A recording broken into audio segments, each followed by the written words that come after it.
Ladies and gentlemen, welcome back. We're getting ready to move into another exciting day, of course, the final day right here for PMNC Americas. This is going to be, well, the wildcard day to see who is going to be the squads to move up and take away those slots to move into the big qualifying round.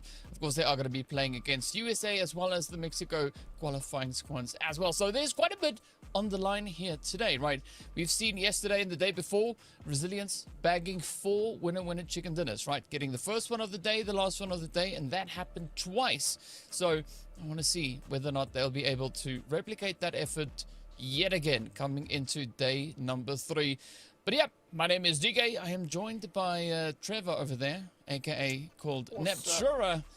I just had to throw this spanner in the works because you were waiting to hear, oh, Neptura, and it's like, no, we hit you with a different random name. Yeah, we've got a Trevor out on the battlefield. We've got Trevor on the desk as well. So, yeah, quite a few interesting things coming through here. But yeah, Nep, how are you doing today? I'm doing very well, Greg. And Yes. yeah, it's going very well this evening. I'm ready to get started because, of course, the final 6 games are here. The chaos is going to be ensuing, tensions running high, and we are all living for it. So yeah, I am very excited for this evening. Yeah, I mean, I think there's a lot to look forward to. As we know, the teams have already been working pretty hard to get themselves not only to this point, but also to get ever closer to that share of the overall prize pool. So there's going to be a lot for them to try and still pull off here today. But we've been seeing a few teams essentially just being the ones locking in those winner chicken dinners, right? There's not been too much of a wide sharing session coming through. I still want to see Team Entity come in with a winner chicken dinner today. Maybe they can accomplish that and pull out the maneuvers here, right? Do what they need to do to get that to happen. But of course, only time will tell. And soon we'll find out whether or not it is going to be happening here for them.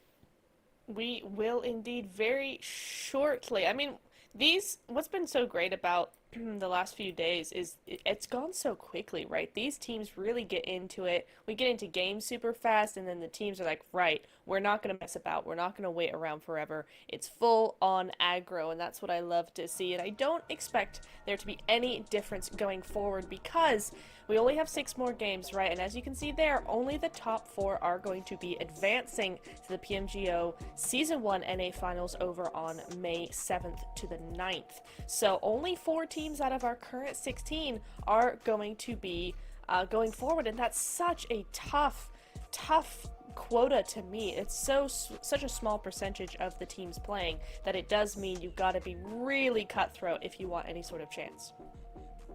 Yeah, but that's the kind of thing, right? You need to be able to kind of hold your own against the competition here. I mean, it is tough. There is some pretty high expectations, so I'm curious to see just how all of this is going to pan out and who are going to be those lucky, fortunate teams to walk away with those qualifying seats. And as we saw, right, the race is pretty close, so there's a lot on this table as a, well, you know, everybody has to try and step it up, bring all the heat, the pressure. But as I was saying yesterday, for the squads within the top 8, today's first 2 matches is going to be that opportunity for them to try and play as aggressively as they can, right? Because you have the regals, right? So you can go out there, you can risk a little bit more. I wouldn't say risk everything, but definitely risk a little bit more to get yourself in the competition, in the fight there, so you can make that push for the top 4. Because as we know, those are the only teams moving forward into that next region, right? You can see it on the screen there as well. So some pretty high challenges coming through here for them, but I'm pretty sure these teams are prepped, excited, and ready to roll. And as we saw yesterday, we all have, as we've had in the previous 2 days, right? Double Rondo, double Miramar, double Erangel. So there could maybe be quite a bit of a turning point as we head into that transition between maps, right? From Rondo to Miramar and from Miramar over onto Erangel.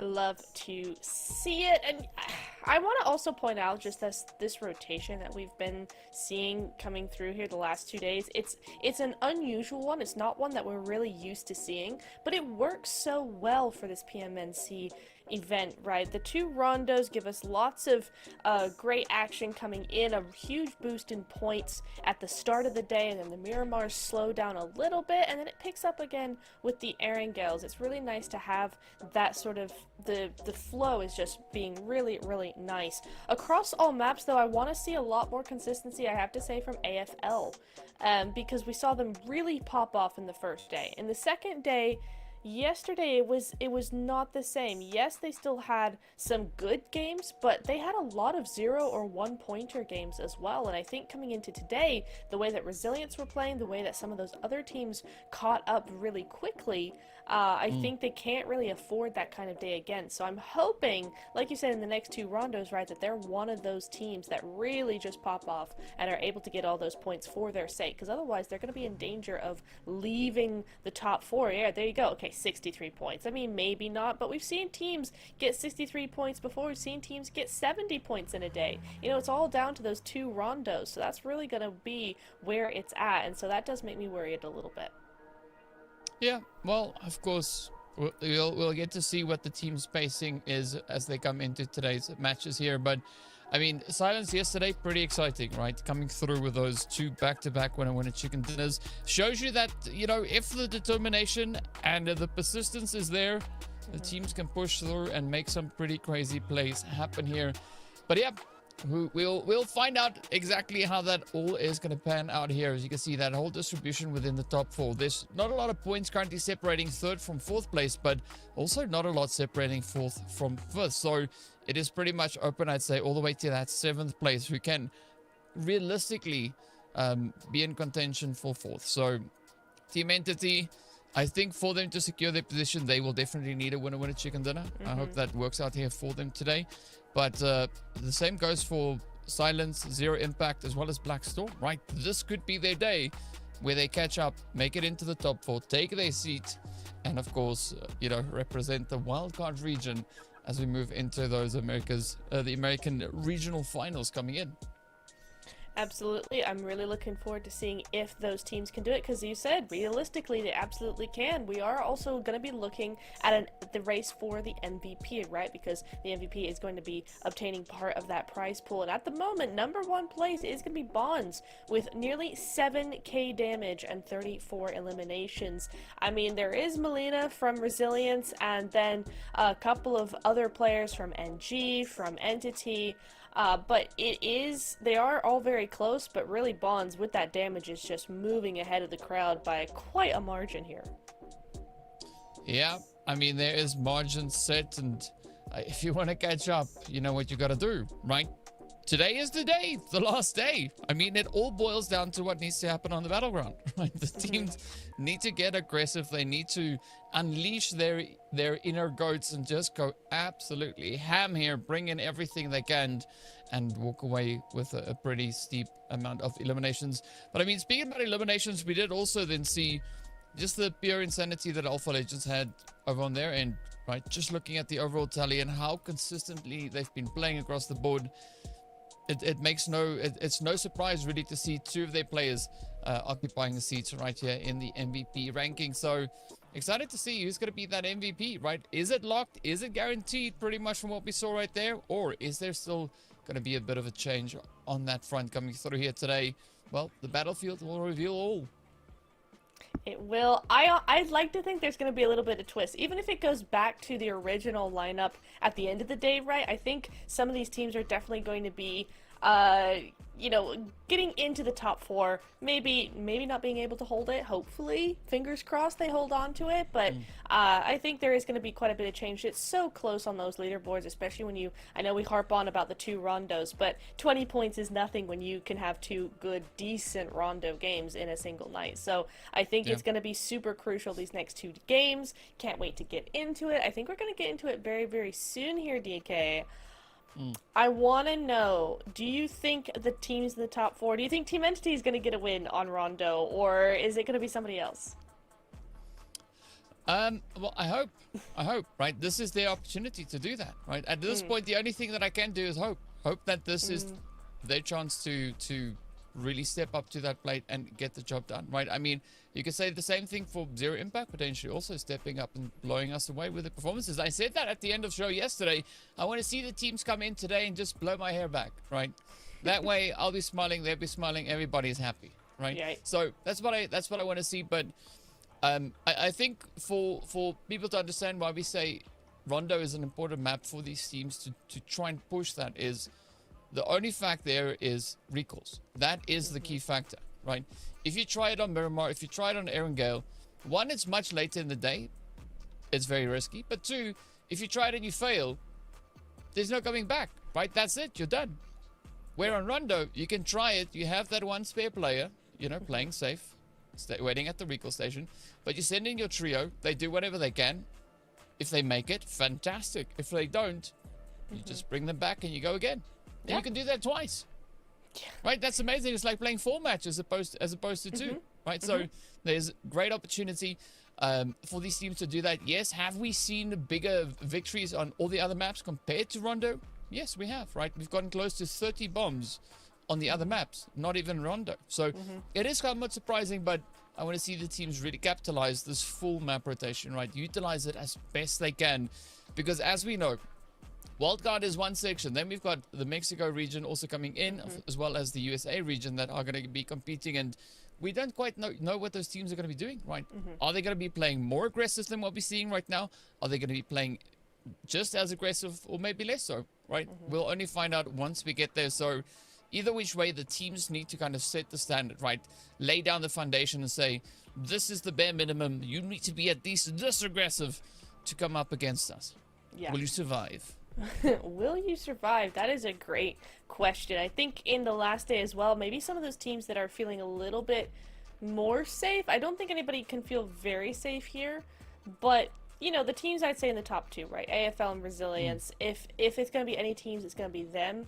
Might want to try thinking about the next phase as well, right? Start thinking a little bit more of how they want to play those finals, how they want to play the next stage against teams that they don't really, you know they haven't played against like they have with these teams. And so we might see maybe a little bit of a different tactic coming through here. Maybe after the rondos, you know, they'll come in, smash all the rondos, get all the points, be super safe, and then use the last 4 games to maybe do something else with it. It would be interesting to find out how that's going to work, and I guess only time will tell, because tonight's the night that we get to see something like that. But yeah, it is an interesting thought as well, and I'll be keeping my eye out on that. There we go. Which one though, left or right? Both. Or are you just going to be... okay, cool. We're going to go for both, yeah? Yeah. Right, you'll be keeping both eyes on target, just going like, I'm watching you. All right, but yeah, so I think that's pretty much essentially what we're going to be looking at, right? As we are getting ready to hop into our first rondo for the day. Any predictions with regards to that? No. We want to see fighting. We want to see fighting. The teams, they know who they are. I'm looking at all of you. We want to see the fighting, right? Utilize this opportunity. Show us what you can bring to the battlefield here. And can you do what is required to get into those qualifying slots? Of course, first match of the day about to get underway as we move on in. We are officially underway. DK match 13 coming on through, coming to a stream near you, in fact, and we're going to be going east to west over here, right about the middle. Never mind, we're going to be going north to south. I know this map. I genuinely thought that was the other little bit of river on the eastern side there, the bit of desert area. So I'm not too far off. But anyway, gonna be looking at a singular plane path here, and I'm assuming we're still gonna be getting a whole bunch of hot drop goodness over on Neox. It does look like there's a few other teams maybe clustering around Stadium, which is going to be interesting. We haven't had a Stadium standoff yet so far in the last couple of days. And again, I think Danqing's going to maybe be a hot spot there, seeing a lot of teams jump off the plane there as well, DK. Yeah, I'm ready to take wherever it goes, right? I mean, we've been seeing essentially 3 locations where we could have some of that early game engagement. But of course, the important thing to also remember is the smash rule comes into play today, right? I mean, we haven't really talked on that topic all too much, but the goal there is 173. So for those of you unfamiliar with Smash Rule, we take a look at the top team's points from the previous day. So then when we come into day 3, the target is 173, right? Whatever the points is, plus 10. The first team to achieve that unlocks the opportunity, and that then means that they have to win the next match. If they win the following match, we are done. Day over, right? So if that happens in game number 2, that's it. Right? Whoever that team is, they win. Like the competition stops right there in its tracks. It does, and that's such an important thing to talk about as well. Suic's gonna be trying to get any sort of points they can there. GG. Gonna be trading that one off. Ooh, nasty shot around the corner onto Abyss. Abyss, oh, nasty 2-time shot. There we go. That's a 1v3 there. He's got 4 elims total. I'm not sure who the 4th one there was. But anyway, the Smash points, yeah, such an important thing to talk about just because it could end at any moment. We might even not get to the end of the Erangels, right? We might get 2 rondos in the Miramar or 2 rondos to Miramar. It could all happen, and that's going to be a huge point when talking about AFL, for instance, just because now teams might start to target them just to give themselves a chance to get up the leaderboard, to get into those top 4 at least, right, before AFL can win a game and win the whole thing and stop the count right in its tracks. Well, let's see whether or not Aaron is going to be able to maybe make it through this one. I gotta say though, I'm pretty impressed with just the overall performance going through from Zero Impact, right? I mean, the progression from day 1st to day yesterday, just I like the build up, right? They really kind of trying to stay in there, right? I mean, you know, applying that little bit of pressure, trying to see, can they get that ball going? Can they push? Can they make it happen here? But yeah, here we go as we are getting ready to see what the Redemption and the rest of Zero Impact are going to look to do. A very wide spread that they've got here. Unfortunate angle coming through from the side here of Olympo. Oh, the shots just ringing in on their tootsies here as they're just trying to stay ahead of it. But AFL though, they're not wasting any time, right? I mean, if there's one team in particular that could try and push for that, it'd be AFL, right? They just need to secure 10 points and then win the match after that. That's it. Then yeah, game over. I mean, and we saw AFL, if I'm not mistaken, win a Rondo before, right? So easily done as far as they're concerned. 10 more points in this game is all they need, and with Rondo, it's the perfect chance to do that. Having said that, I'm rather surprised then that they didn't go for a Neox or a similar, you know, guaranteed hot drop. They've gone here instead, which is, thankfully, a hot drop for them. But still, I would have thought they would go somewhere with a guaranteed high concentration of players. But you know what? They know the strategy more than we do. They know what they're doing. And let's see if that's going to really hold true for them, if they're going to be able to get some points off of this. But so I'm sitting here thinking about this, right? I mean, there are quite a few tactics at play here today, right? I mean, essentially the lobby would try and find AFL to try and prevent them from getting those 10 points, right? Because that would put them in automatic unlock mode. But it's also just so much more important for the rest of the teams that are close with regards to points to come in and be super, super aggressive. Because the quicker they can try and hit that point, the faster they will have the opportunity. I mean, are there many teams up for running for that? No, realistically, maybe 2, right? That is going to be a resilience that needs at least 40 odd points to kind of get themselves close to that point, right? Maybe 38 if you want to be exactly on the math there. But I'd be stressing if I was anyone other than AFL, because you know, if AFL has a good match, it's like, uh-oh, am I in the position I need to be in to unlock the qualification slot, right? So there's quite a bit of strategic planning that needs to happen here today, aside from what's happening out in the battlefield. Well, exactly, and this is exactly why I'm saying, I think some teams might decide to start targeting AFL. That might be why AFL didn't go to Neox or didn't go where they usually go, right? Because they're anticipating teams understanding the predicament that they're in. I mean, for instance, Silence or Team Entity or Zero Impact, all three of those teams could definitely try to do something just so that they have more time to secure a position in the top four. So for AFL, not only do they have pressure, of wanting to win and wanting to get there and wanting to, make sure that they have that spot, they also have the pressure of everybody else looking at them, askew, looking at them with squinted eyes and going, I know what you are, we're gonna come get you. Well, who's gonna get got? We don't know just yet, but it does seem like it is maybe the side of a Black Storm stepping into that one. Here we go, Olympo though. I like this bounce back from them, of course. Those recall strats are going to be flying all over the place here today. AFL though, I mean, I just keep on looking at that. They got 3 points already. They need 7 more points. I mean, that would be insane, right? And the reason why I say that is I've never, no event that I've done has ever finished thanks to Smash Rule, right? Never.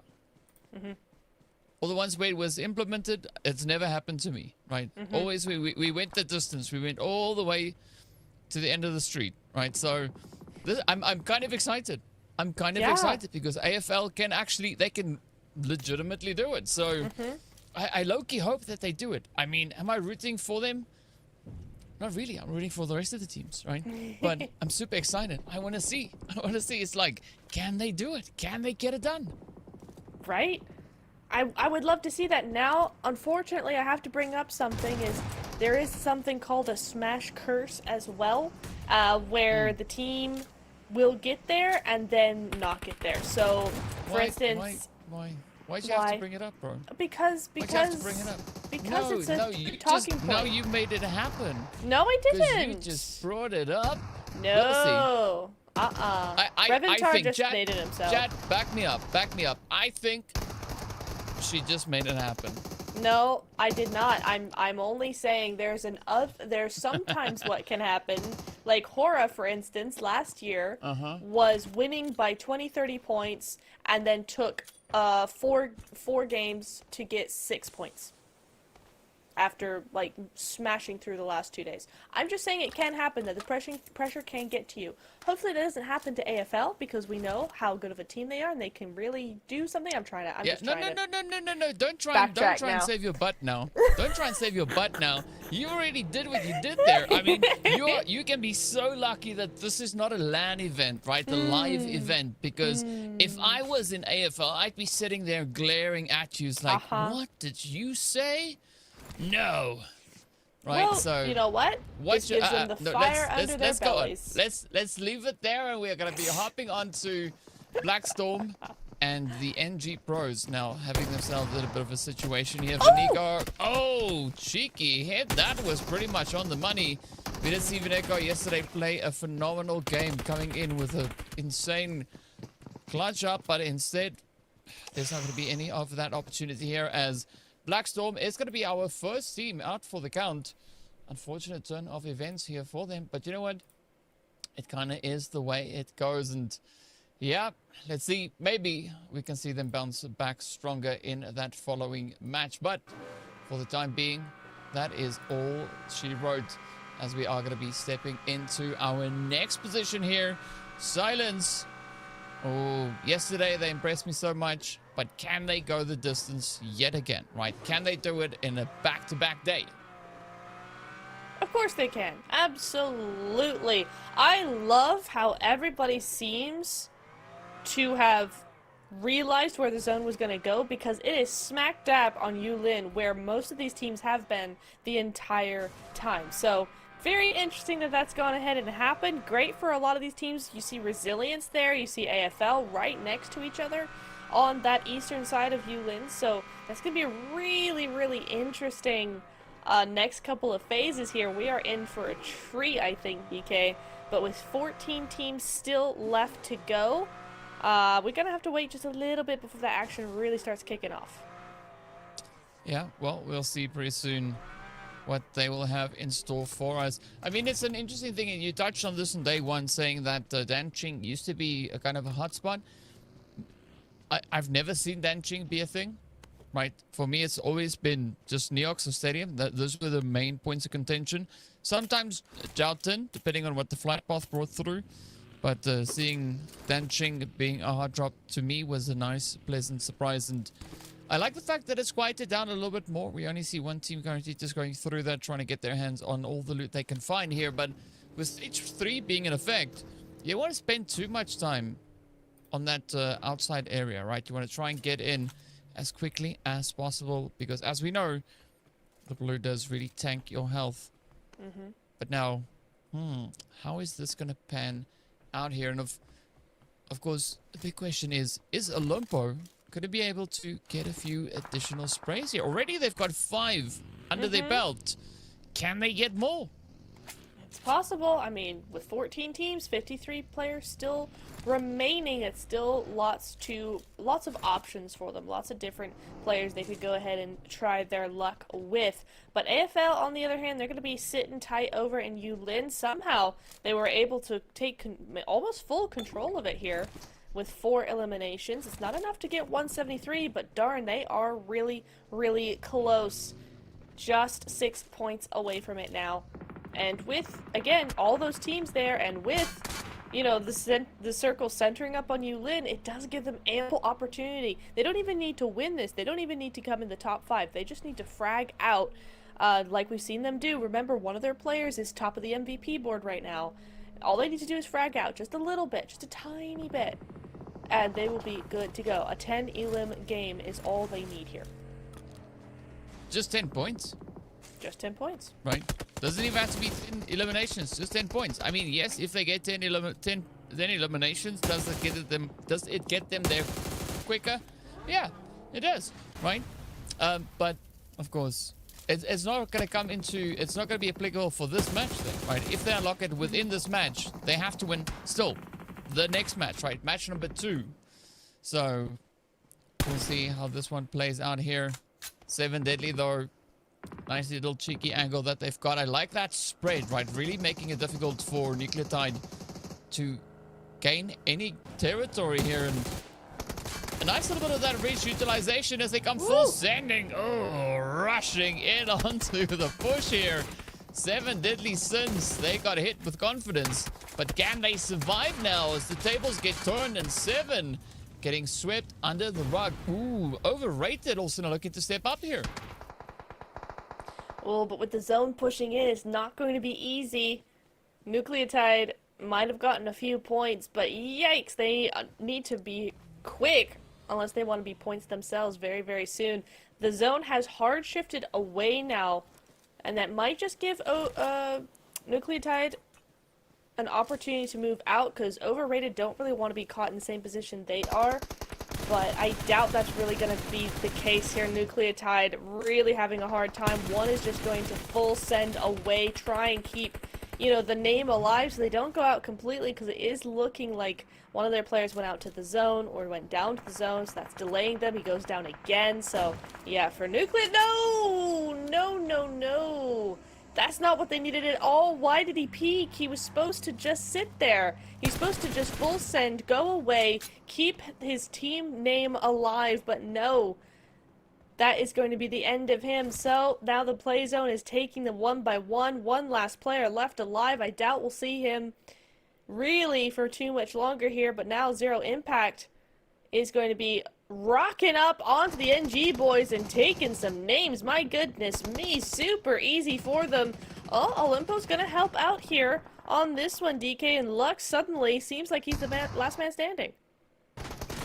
Well, let's see whether or not he can actually hold on. Oh, the push is in there. Beautiful shotties coming off. Oh, but Lux getting found. Redemption at hand. Can they pull this one together? One utility from Blinky could end this. Not quite sure if Blinky has the utility to use even at this point. But the pressure is on, right? The race is underway. Who's going to be the one to get it?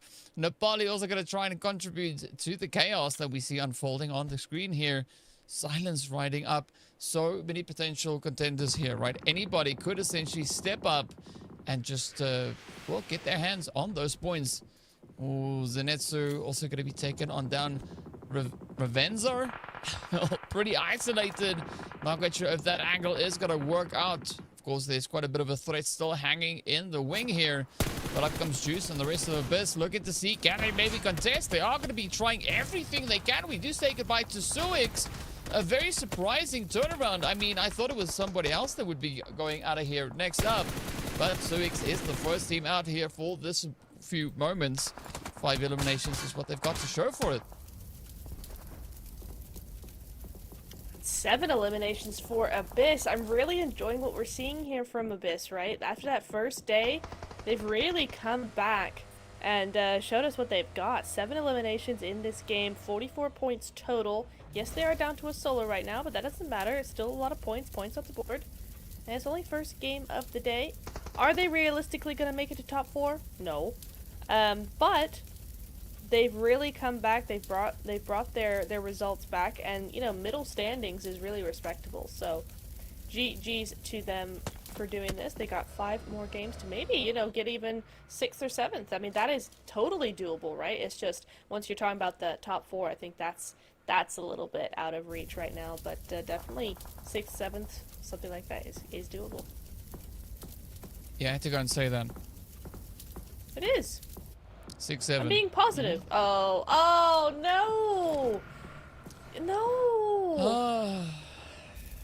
You are just on the roll here today, right? Speaking about rolling, that is exactly what overrated are doing, as that statement also is kind of overrated. Up comes Ghosty, down goes Ghosty. Goodbye, Ghosty. As Abyss, unfortunately, is going to be the next one to walk out. Their play getting wrapped up right then and there. Next up comes Liquid, looking to see what they can get. Abyss, though, 7 eliminations. Not a bad run for them. Oh, but what's going to happen for Liquid as they get one cheeky trade? Of course, only starting this match off with 3 players. Top has been down. Now Neon and Samara bounce back here. The Res about to come through. That would bring Liquid back into a full 3-piece. But this is where Silence now needs to be cautious, as things could go drastically wrong, or maybe horribly wrong, if they are not careful. The angle's pretty tight.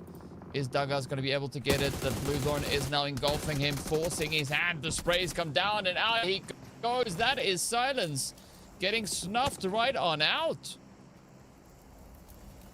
Goodness me, that's the 5th place team, right? So that's going to be worrying for them, because they do have 0 impact right behind them, only 4 points away, 6 eliminations so far in this game. Yes, they're only a duo, but still, they can do a whole heck of a lot of damage here. So for Silence, they're going to be looking a little bit worried, having to sit in the lobby, sit on their hands for the rest of this game, as the zone's now pushing more and more of them in. Olimpo, though, do you see this split they've got on this western side of zone? The 3-1, just trying to control as much zone as possible, is looking great.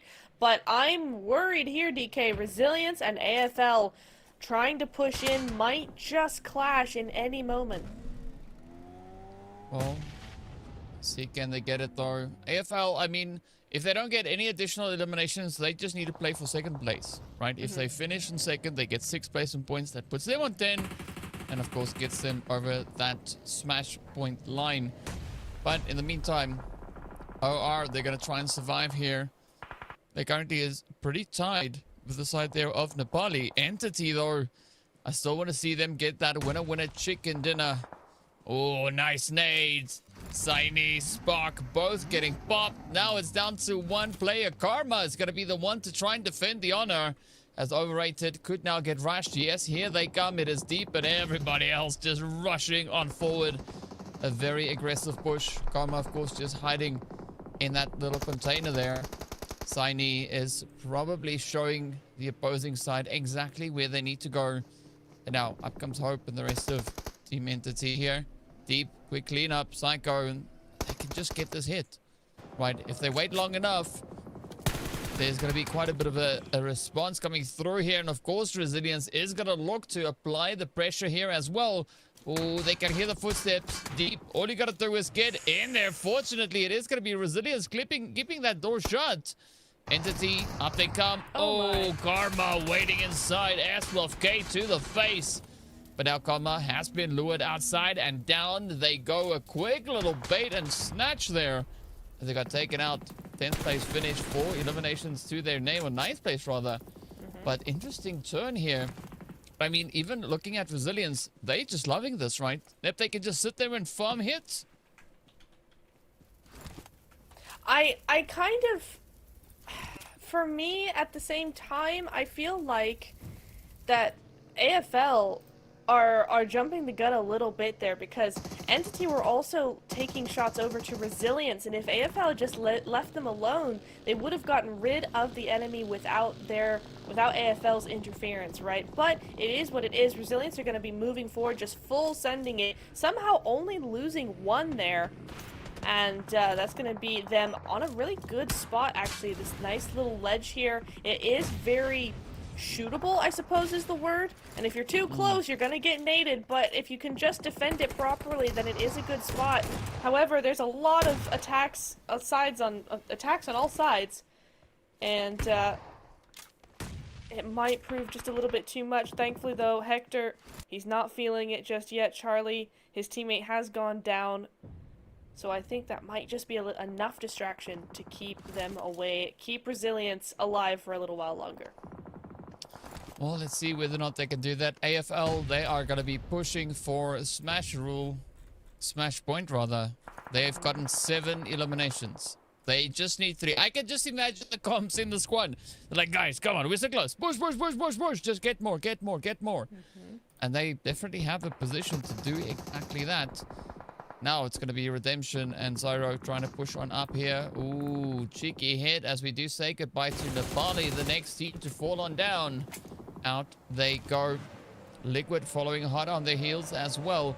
So the pressure definitely starting to mount here as the teams get closer and closer to that late stage of the game. Well, I mean, we're essentially already in it, right? But now it's all going to boil down to how these final 6 squads can kind of keep the pacing going here, because as we know, there's a lot riding on AFL's performance, right? If they get anywhere, if they get essentially, what would that be? If they go out in 5th place right now, that's it. They've got the points.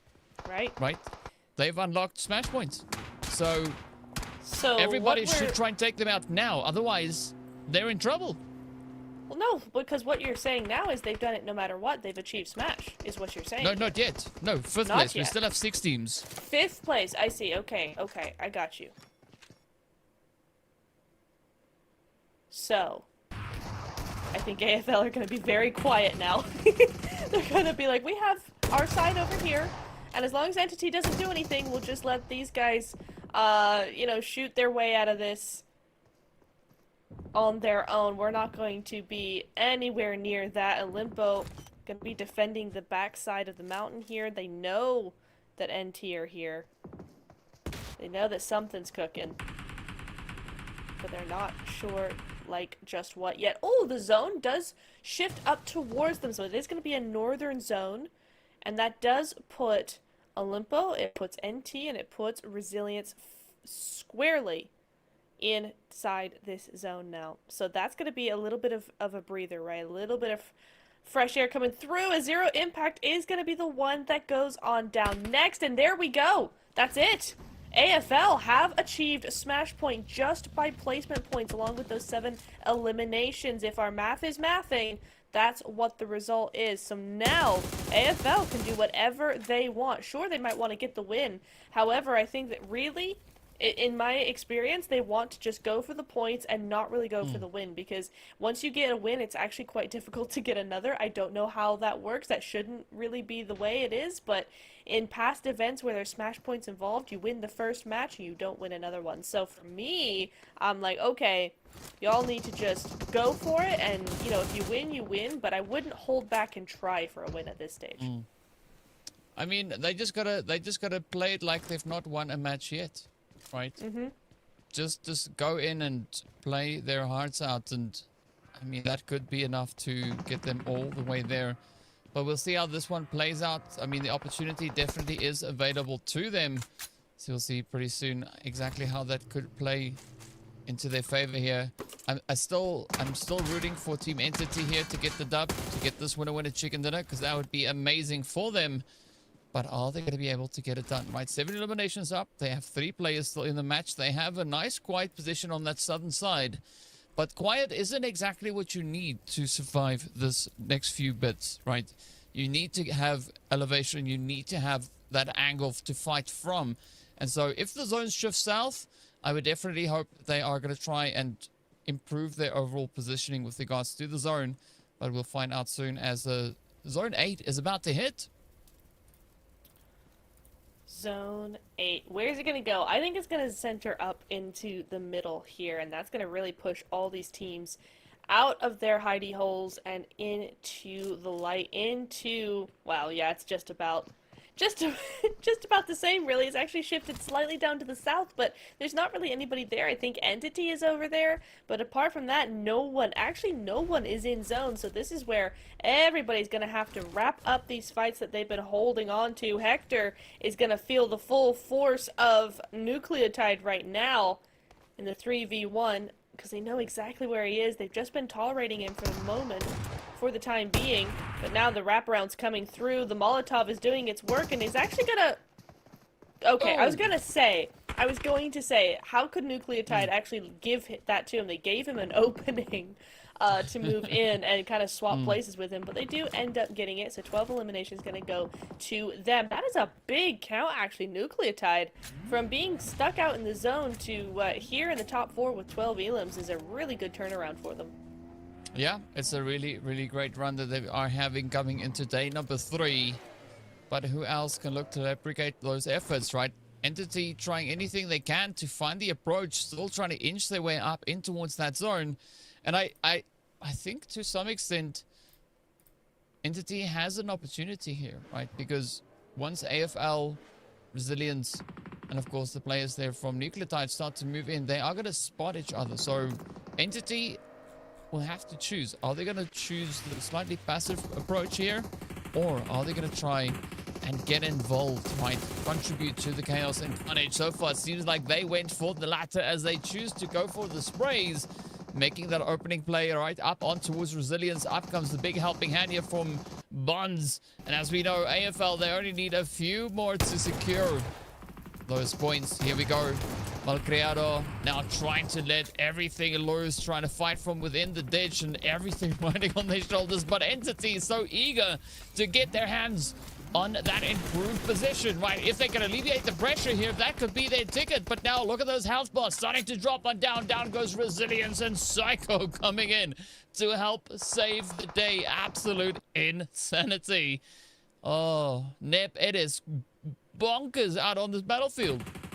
It really is, because we've just lost 2 at once. That nade coming over the top. Ooh, Psycho's about to get it. Down he goes. Now it's just Nexus left alone. AFL looking for blood here. And Entity with 9 eliminations. They've done so well, but down he goes. There's nothing else he can do against AFL, and they are going to win the first rondo, clearing that smash point by a mile. I mean, unfortunate for Resilience, right? Their streak has been broken. The Alpha 4 legend stepping up and claiming victory here.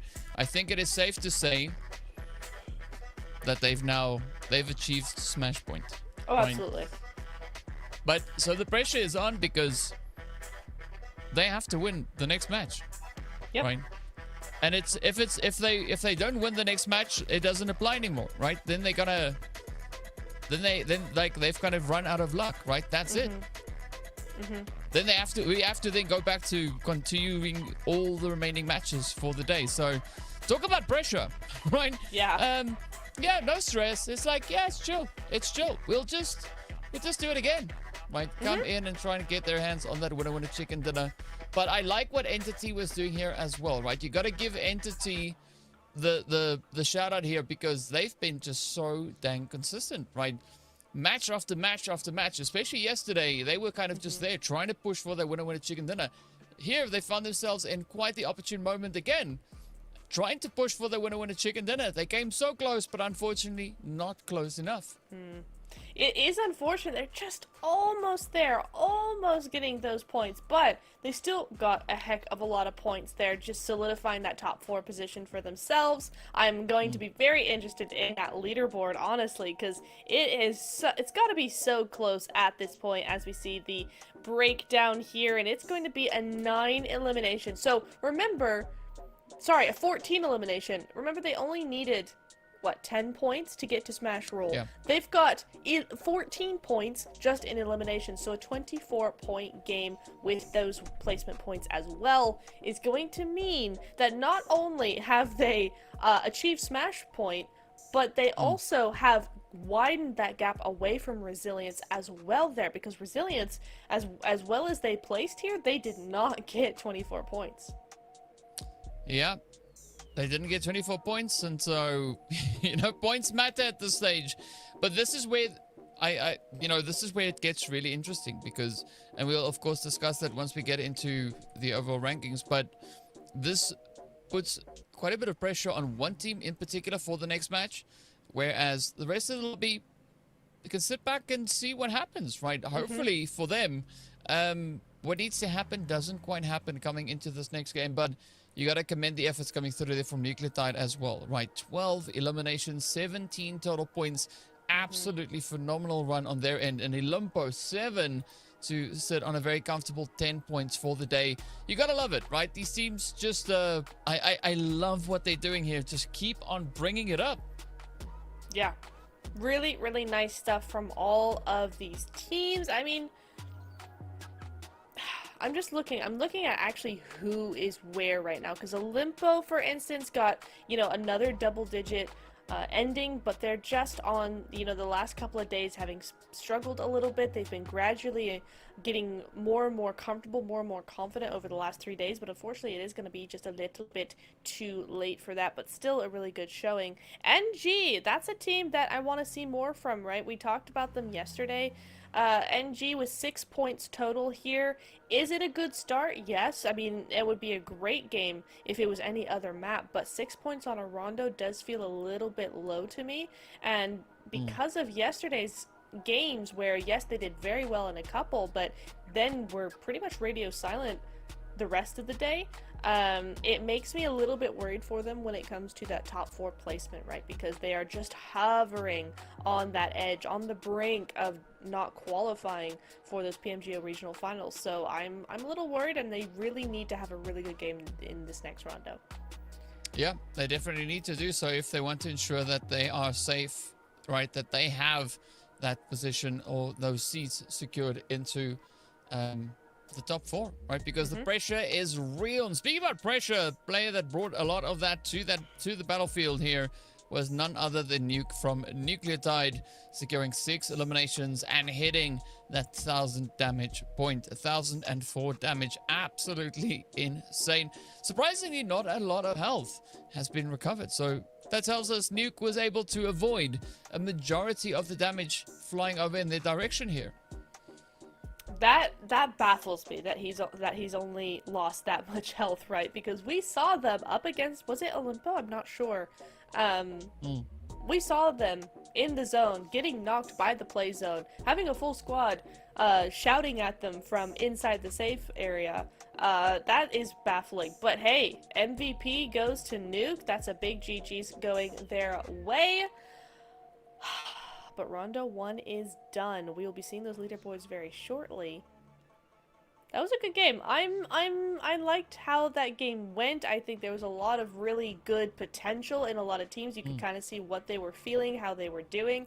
Honestly, I think that AFL probably tried a new position to get away from any targeting that might happen. That is important even now. Yeah, well, what's also important is for us to get ready for our next match. So the only way to get there is to go through the highlights and a quick break. So stay tuned and we'll see you on the other side.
welcome back, everyone. We are about to hit a very interesting match, right? Yes, it is match number 2 of today, but as we'll see in a bit when we take a look at those scores, something has been achieved, right? So we mentioned earlier that Smash rule is in play here, and that means the points from the previous day, the highest team's points is kind of taken. We add 10 points to that, right? So yesterday, AFL ended on 163. You add 10 points to that, it's 173. So that was the target, that was the goal, right?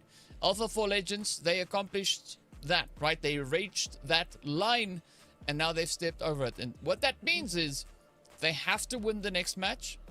If they do, they win, right? We're done. Competition stops. Right? If they don't win the next match, we continue to play.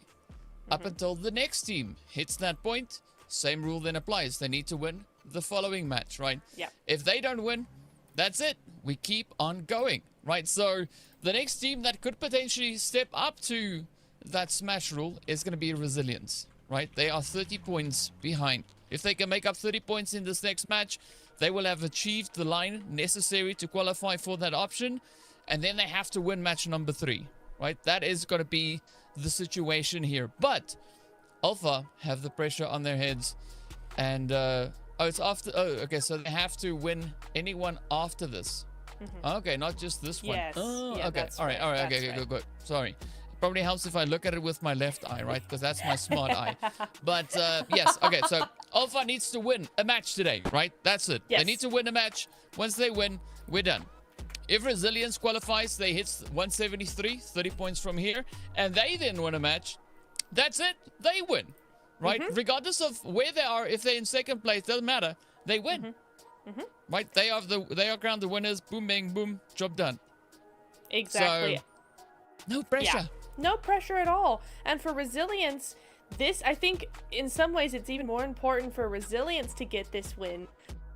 Just because this is of course, we keep talking about it, but it's the easiest map to get as many points as possible, right? So they need 30 points on the board to achieve Smash Rule, right? So 173 is still the Smash Rule level for any of the other teams, not just AFL. So they need to achieve 173. That is currently exactly 30 points away. So this next rondo, if Resilience get a big win, a big elimination win, we could be seeing them achieve Smash Rule in just one more game. So it's all down to this. This rondo is going to be so important. Yeah, it all boils. I mean, just like that would be mind blowing, right? Like we He's really excited about this, on guys. match 2. That's like boom. Like Yeah. I'd be Bedtime. at such a loss for words. I wouldn't know what to do. Right? It's like, Exactly. sorry, what? Yeah, that'd be crazy. Am I excited for that to happen? Yes, right. Yes. I've never witnessed that. That would be so cool. I've never seen that happen in esports yet, right? Have you seen it? Because I don't think you have either. I have not been witness to it, but I know that it has happened before. I think twice. And Wow. both times I missed it because I was like, oh yeah, I need to tune into this, and then I was doing something or I was out, and before I got home they smashed me before I could watch or something. It was very annoying. But I think it's happened twice so far.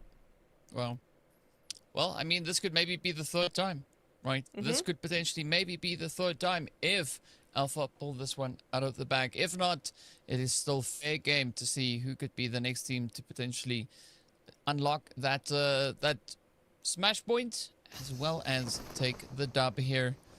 I mean, yeah, I feel like a kid before Christmas, right? I'm sitting here. I'm so excited. I want to see, like, can they do it? Are they going to be able to get the winner chicken dinner? Or will we see Resilience get 30 points in this game and unlock Smash Rule for themselves? It's like, come on. Somebody's going to get it. Somebody's going to get it.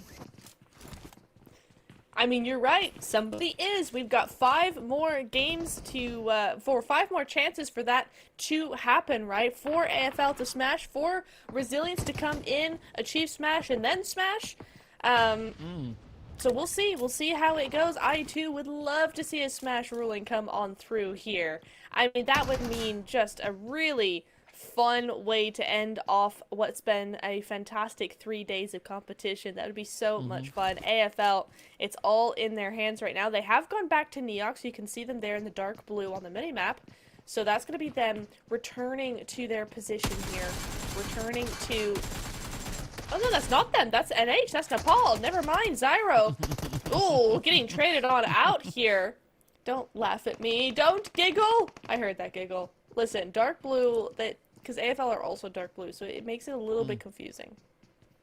Yeah, I can see how that could be confusing. But, you know, we will continue and look at what these teams can bring on through. If only there was such a thing as an identifier other than color to show us where these teams are currently situated, right? But we'll see. NH, they are going to be making their way through, holding on to the roofs. You can see Chucky and everybody else over there. We do have AFL contributing a few eliminations in the feed, but also getting knocks coming in their direction. So we'll see if anything is going to pan out here for them. Already, they are down to 2 players. It's not the kind of pacing that they want, and if everything goes horribly wrong, I know exactly who to point my finger at. Of course, that is going to be my co-caster, because, you know, she said something at the start of that first game, so we'll see how this one goes. Something that shall not be named? What is this? Yes. What are we doing? Yeah, I'm not going to talk about it. I'm not going to say it. I don't want that bad juju. So, you can sit with the bad juju. I'll just sit here and hope that teams can pull things off. So far, AFL looking pretty decent. I mean, they still have everybody back up on their feet, right? The recall coming into play here. But we're all the way over in Jadina City as the fight for them has shifted across the way. Vinico trying to just hide behind that wall so far. It is proving to be pretty phenomenal angle to hold as another confirmation comes in. And this is where AFL needs to be careful with how they play this, because as we know, yes, there are recalls, but you only have one. So you have to be very tactful with it, right? Don't use them all up at once, and don't keep going for the same thing over and over, right? Spread out, take a moment to breathe, and show us what you can bring on in. Vinico, I like the confidence coming through here, looking so smooth. Picking up those trades. Is Vinico going to be able to lock this one in? ICT right there alongside them as well. This could be a crazy angle. Ooh, cheeky nades now starting to make their way. Is that Black Storm just waiting for the bush, right? They don't want to risk it just yet. I think that's a good call, waiting for reinforcements. Down goes Vinico. Is the backup there, though? Well, LeVay is there, but ICT is just squeezing the goodness out of the edge here. Really playing a strong position while the rest of the team is going to be resummoned, right? So, nice distraction on AFL. Very good distraction indeed, and he's playing this so carefully, but he does need to med on up if he wants any Oh, okay, can't even finish the sentence. ICT goes on out. That's going to be Black Storm picking up their 3rd elimination. Nicely done there, but it's not all done yet. They still can get that recall going on AFL's side, so he'll be back in no time. Just, it is important to mention that, of course, that is the fight for that recall, right? I don't think the rest of AFL are anywhere near here, so that does potentially put them in a less than ideal situation. Well, ideal situations is going to be what the teams could be looking to acquire here. Ooh, look at that. 7 deadly sins now falling under the pressure as there are a few sprays happening up ahead. That is going to be the side of Resilience trying everything they can to try and close the gap. We know that they need 30 points. So far, off to a pretty good start. They've got 4, only 26 more to go. Can they achieve that in one game? Yes, they can, but they don't necessarily have to, right? Of course, the sooner they get that, the better it is, because it gives them more opportunities to try and push for that winner chicken dinner. But we'll see whether or not that is going to be the approach they are willing to take right here. And, I mean, it is pretty crazy to look at, right? Resilience and Alpha both have won 3 or more winner chicken dinners, so they've already made quite a bit of a statement. Let's see, can they close it up and put the cherry on top? Wouldn't that be fun? I hope for everybody's sakes, just for the viewers' sakes as well, because it would be fun. I know probably... Oh, hang on. Nice little sneaky shotgun there. I know everybody is rooting for their own teams. Oh my. that trade-off was crazy. And that's actually going to be 0 impact taken out. Oh no, DK. That's not good for them because they're in that 5th place position, right? They are looking at potentially, I mean, they're only 20 points away, 30 points away from that 4th place. So to go out now with only 1 elimination is pretty nasty. That is not looking good for them at all. Not what they would have wanted. That is really, really unfortunate. But the show must go on, unfortunately for them. So, yeah, unfortunate. Oh, ouch. Unfortunate. Well, here we go. We'll see exactly how it is going to pan out for the rest of the lobby as they continue to move up. Silence, they blew us away with their back-to-back victories. Can they maybe lock it in here yet again? We're not quite in the desert, right? So Rondo looks a little bit different. A lot of greenery in comparison. But they did play a pretty good match so far. Of course, that's in reference to what they did in the previous game, right? They got 4 points. 4 points. It's points on the board. But now we're waiting to see where these rotations are going to go as the teams continue to make their way in here. Blue Zone is going to start eating away at a lot of health bars. As you can see, so many teams currently just holding off outside that zone. And Bamboo, right? We were talking about this earlier, right? Apparently, allegedly, Bamboo is a very rare location. This is the 3rd day that we've seen Bamboo come into play. Right. Yeah. Yesterday it happened twice, if I'm not mistaken. And so, well, I saw it twice yesterday. And here we are in Bamboo for another run. So let's see what's going to happen. Is somebody going to be able to kick some Bamboo butt here? I'm going to use that phrase forever now. Going to kick some Bamboo butt. Yeah. And it's accurate for this as well, because not only is it, I mean, I guess this is technically the mid phase of the game, right? But with so many teams outside of zone, you saw on the map, right? Hardly, there's like, I think there's like 2 players in zone right now, or 2 teams in zone. The rest of them are all out in the blue because they've been recalled on the far edges of the map. So to me, this kind of feels like this is going to be a late game situation in phase 2, just because everybody's going to be crowding around on the edges of the zone, taking everybody out. So it's going to be interesting to see how that one unfolds, just because of the absolute crowding we're going to get on all sides of the zone here. Well, I'm in it, right? I'm ready. I'm waiting for it to come on through. I'm patiently looking forward to this. But now, of course, Resilience, they also have a bit of an angle to still try and secure against the side here of Nepali. But I like the approach from Nepali as well so far. I mean, 4 eliminations up. It would have been great. It would be rather great to see them, you know, just up that ante a little bit more as we continue to move forward. Suix also on the approach.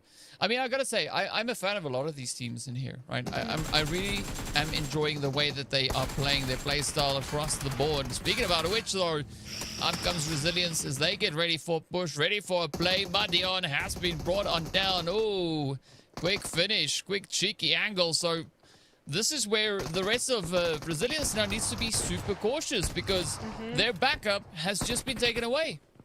Yes, exactly, and it's been taken away. Thankfully, there is a recall here in Neox, so they can go ahead and grab him really quickly here, and that's exactly what they're about to do. But it's not over yet. There is still 1 or 2 players here. They're gonna have to be really careful they don't jeopardize that, especially Madian, who's going to be coming in on their final life, right? So if they get caught out, that's then done and dusted out of the game completely. Oh, Malcriado, not realizing he's right there. They are going to try and get him, and down he goes, and that's exactly what I was talking about. But thankfully, it's onto a player that can not only get revived, but also recalled as well. So that's a big relief for them, but goodness me, that's exactly what I was talking about. The zone is going to center on up. We are getting a little bit of some extra different terrain here, a little bit of that desert, a little bit of those swampy areas, some hillsides, and of course Bamboo is up for grabs as well. AFL making a very late rotation into zone. You can see them just behind Silence here, but they're gonna have to be careful because there's also a couple of teams directly near them as Silence is starting to take them out. That is gonna be one taken out for AFL completely here now. Well, there's still a lot of area to play through here. The teams continue to now just try and sneak up in towards the zone. 7 Deadly coming up. They find Luffy. Down they go. Just bringing in a bit of a hole into the side there.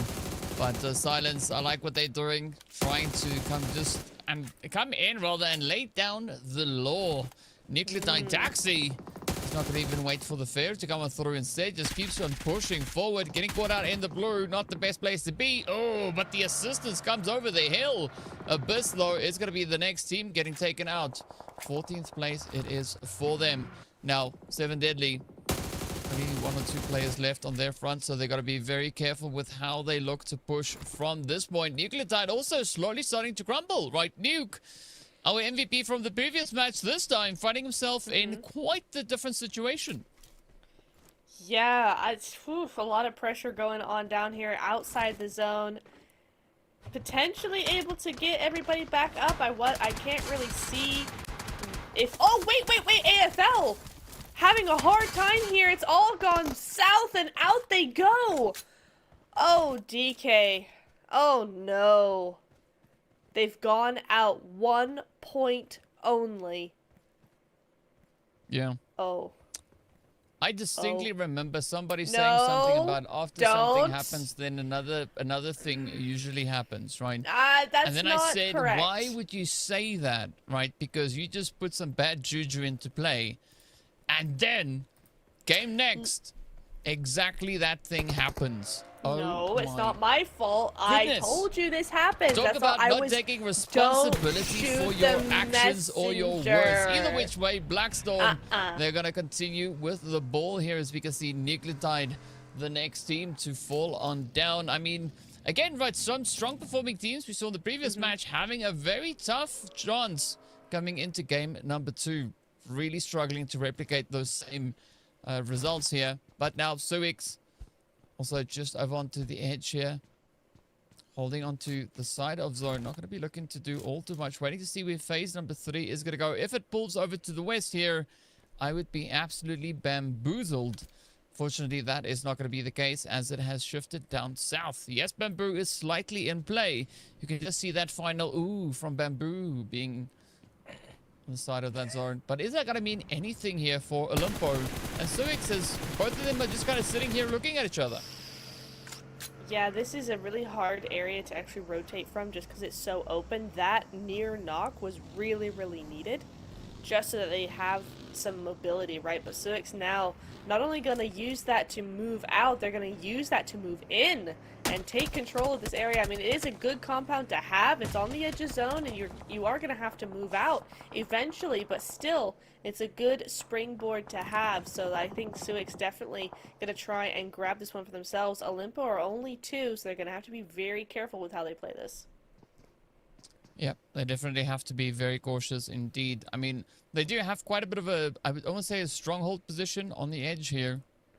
So it will allow them a little bit of that maneuverability or maybe mobility. But I've gone to the push now. They're not necessarily looking at exactly where that threat is going to be coming from. But that 2-2 split could be a golden decision here. As 7 Deadly Sins are yet to make any decisive plays, right? Are they going to wait on the edge, or are they going to just kind of try and sneak their way further into that next phase? Suix now, they choose violence as they come sending it up. Lewis is going to be keeping a very tight angle there up on the hill. I love that overwatch, but is this going to turn into the situation that Suix is hoping for? If you're Suix, you're gonna hope so, as Luis gonna be bringing up the rear. Thankfully, there's no teams actually to third party this right now, as Luis is just gonna come straight in, running in with the vehicle. And as soon as they say, oh, there's no third party opportunities, there absolutely is.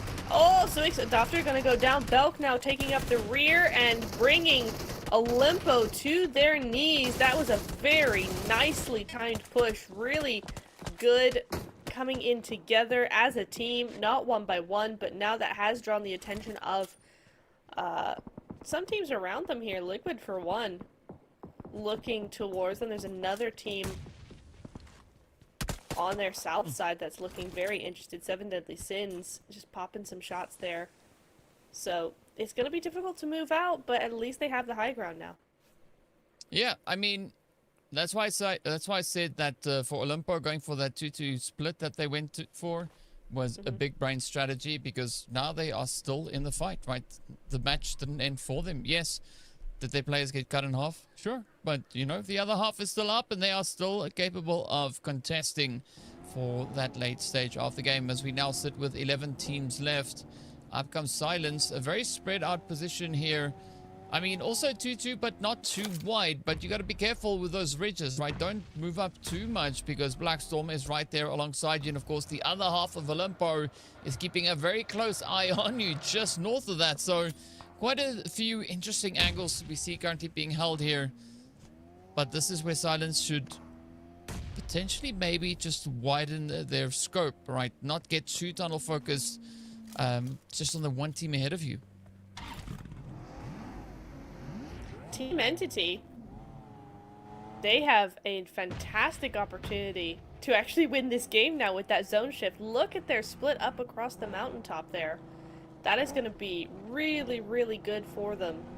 And with AFL out of the way and Resilience moving to the south side, it might just open up an opportunity here for them to go ahead and take that win, that final win that they need after coming so close so often. You're also going to see Silence now moving through into zone. It looks like as well they could have some high ground, some really good high ground if they take it quick enough. And it looks like one is going to try and scout up there too now with Dagas moving forward.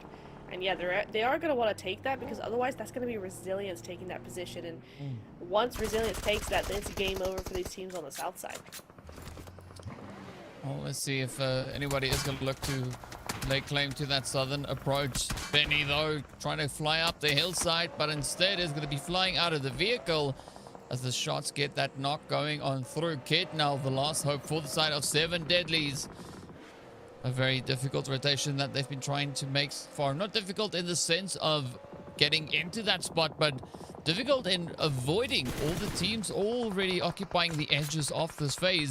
But now Blackstorm looking to get it up into high gears. They found themselves a little bit of that Suix. The sprays just being absolutely relentless, and Suix now in a world of pain, right? Silence also starting to move up, so there could be quite a bit of a contentious play coming through as this western side now continues to evolve. So many players and squads still trying to get themselves in a good, decent fighting position. Ooh, these sprays with the 6x scope is insane. Vix2, I want your aim. Teach me how to do that, because that is pretty darn good. Liquid nading. Getting some nades over onto OR somewhere on that leaderboard. And the cover flare actually squishing a member of Liquid as well. Overrated. Able to get their revenge with those, but now it's going to be Spark moving over the top. Oh, just about gets him as Olympo does go down in the end. And Liquid just trying to hold on here. Neon's the last man standing. Thankfully, OR have to do something now, but never mind. OR get taken out. That's a third party from the NG boys, and now Liquid, having heard that, they just want to leave as soon as possible. They do not want that smoke. They do not want that heat. They want to move elsewhere, get out of dodge. It looks like Ashu, though, is not going to be able to get rezzed back up. He's taken too much damage. He's going to bleed out if they're not careful here, and that might just be NG deciding his fate. No, it does look like they got him in the end, and NG are more concerned with getting those vehicles and getting a better position than really doing anything about Liquid here. Yeah, I think that was potentially maybe a missed opportunity there for NG. Suix, though, is going to be the next one out of here, as they too shall be no more. Final 8 squads now left to contest. Who is going to be the one to get that winner chicken dinner? For Resilience, they still have an opportunity to try and go full that smash, right? They currently are still 23 points away from it. Can they get it coming into this game? I mean, if they are opting for that, they will definitely have to get rather a lot more aggressive than they currently are. But NG, though, they are going to try and lock down the northern approach. We get to see if they can stop any advances coming through on that Liquid side. But again, that proving to be quite challenging, right? Even though it seems like a bit of an uphill battle, it is also slightly downhill as well. But Liquid eventually will get unwrapped, and out they go. And this is going to be NG Pro now having good possession of that northern side.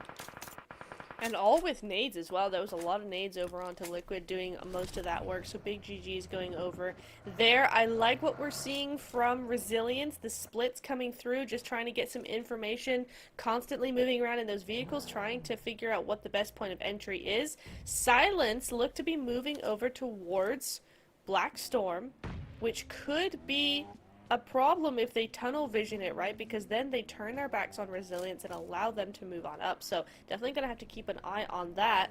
But in the meantime, it looks like Resilience is just going to try and figure out who's going to go blow for blow first, and then they can decide which way they want to enter that zone based on what's going on around them.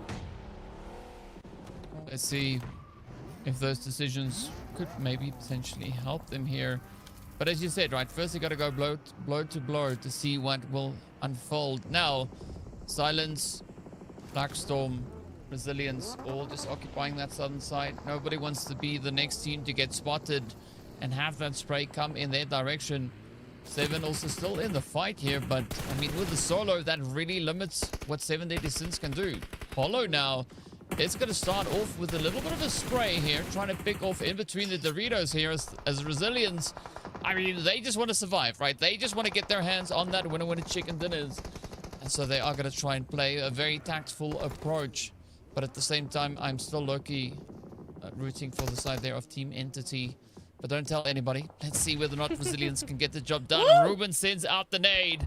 Oh, does find a bit of damage in Silence, but not enough to really bring them to their knees. No, but it was very well placed nade at the end of all that, so everybody gets a little bit of their health ticked away there, as Melina's going to be moving on forward on foot to be as quiet as possible. That's a good play here, and they have decided to go full sending onto this fight now. I mean, it's the right option, just because you do have Blackstorm on the other side who might try and 30-party this as well. That will sandwich Silence completely here. And Melina just trying to chuck some nades. They're not going for the full send just yet. They're not they're playing it safe. They're playing it cautiously. They're making sure that they don't have to go out unnecessarily here. But the nades are still within nade range, so those are going to be a bit of a difficult thing going to go down. But Medeon is down, as is Melina, and it's all going south very, very quickly here. Medeon got picked off by Entity, I think, and that's going to be Silent and perhaps even pushing this. I'm not too sure. But it is possible that's what they're going to do. Dagas is down, so they're going to have to res him back up. And, yeah, Resilience stopped short by a couple of knocks here. Yeah, it's all but temporary. So let's see whether or not they can get those reses secured and bring their team back into fighting form. But the big threat here is, of course, going to be that blue zone closure as we are about to start progressing towards stage number 8. Oh, Nigro has been hit. Hollow also saying goodbye. Blackstorm finding some good placement on that. It is going to be the players from Silence. The next one's out as we are left with our top 5. This is still that opportunity for Resilience to see what they can do. Can they get the necessary points to help at least close the gap, right? If they get their hands on the winner chicken dinner, that puts them currently on 18 points, which is still 12 points shy, catching up to that smash point. But here we go. Blackstorm now pushing up as well, finding a cheeky angle. Not a very big position to hold in that zone, but hey, maybe it will work. Meanwhile, Resilience up to Vixter. Vixter coming through, but down he goes. Oh, Resilience trying to play the upset here as they push right in behind Blackstorm. Oh, very nice. What a great recovery coming in from them. Really love to see that, and that just goes to show you the caliber of team that these players are when they work together like this. The nade's going to be coming through onto the shack here, potentially going to just take them all out. It does all but one, And it's going to be G18 now. Don't go in together one by one. They don't. They go in together. And that's going to be Black Storm taken out. RTP, Resilience on 12 eliminations. NG go out at the same time. So now we just have 3 teams left. A 4v4v1. Medeon does go on down. Malcriado goes on down as well. So that's going to be 2 down for Resilience. So potentially cutting short their hope of a win here, but still 12 eliminations is not bad at all. It's going to get them that much closer to that smash point. And Team Entity, DK, they're looking very good. Your team might just do it this time. No, don't talk about them, please. Oh, sorry. Yeah. Who are they again? Yeah, no, like, I'm glad you only said what you said and nothing else, right? You're not allowed to talk about teams because we've seen this. When you talk about a team, something bad happens to them, right? So yeah, please just no, right? I want to see what is going to be happening here as Resilience. I mean, I would love to see them get smashed, but unfortunately, as we know, it is not going to be within grasp currently for them. We do say goodbye to Seven Deadly as they go out. Now it is that final push. Resilience coming through deep, going long. Will he get it? Smash! Whoop! There we have it. Team Entity getting their hands on the winner chicken dinner. And the only reason why I wanted that is because, you know, they're up there with the other big teams with regards to points. And they needed a winner chicken dinner because it was freaking out my OCD, right? But thank you so much, Entity. I love it. It has been amazing for them, and of course, this is going to bode exceptionally well for them with regards to those overall points, and it will keep them in pretty tough contention here, right? As we know, they were only 2 points away from NG Pro coming into this match that we just had, and now with a winner chicken dinner, there might be a bit of a change, right? There might be a bit of a change, and I'd love to see that. So, yeah, mad respect going out to Team Entity. That was a very well-deserved victory, right? I mean, they got double-digit eliminations. They held all 4 players alive all the way to the end of that game. So, if anything, they kind of deserve to win there. They do. They really do. I really liked how they played that from beginning to end, right? We saw them on that high ground. We saw their splits along the cliffs. We saw them split further into the zone after the zone shifted away. They were able to just push and push and push, but not get too crazy with it, just still being calculated and controlled. So love to see that coming in from them, and that's going to result in how many eliminations here? What is that? 5, 4, and 16 points. That's a 16 elimination win here, so a 26-point game for Entity. I mean, that's the kind of game that we were kind of hoping for from Resilience, right? When we're talking about if they can they achieve the smash rule. They absolutely could achieve smash point in this game, in this rondo, if they had a game like Team Entity here. But that's a big GG's. Entity gotta be so happy with themselves. They've been trying to get this for 3 days. This is the 3rd day now. So really good stuff from them. Resilience do get 18 points. So, you know, not the 30 that they're looking for, but it's almost there. They're halfway to that 30-point goal. So, you know, in this next game, they have another similar result, and they're looking very good and can smash for the rest of the day. Yeah, I mean, they could definitely, you know, have some smashing results heading in their direction.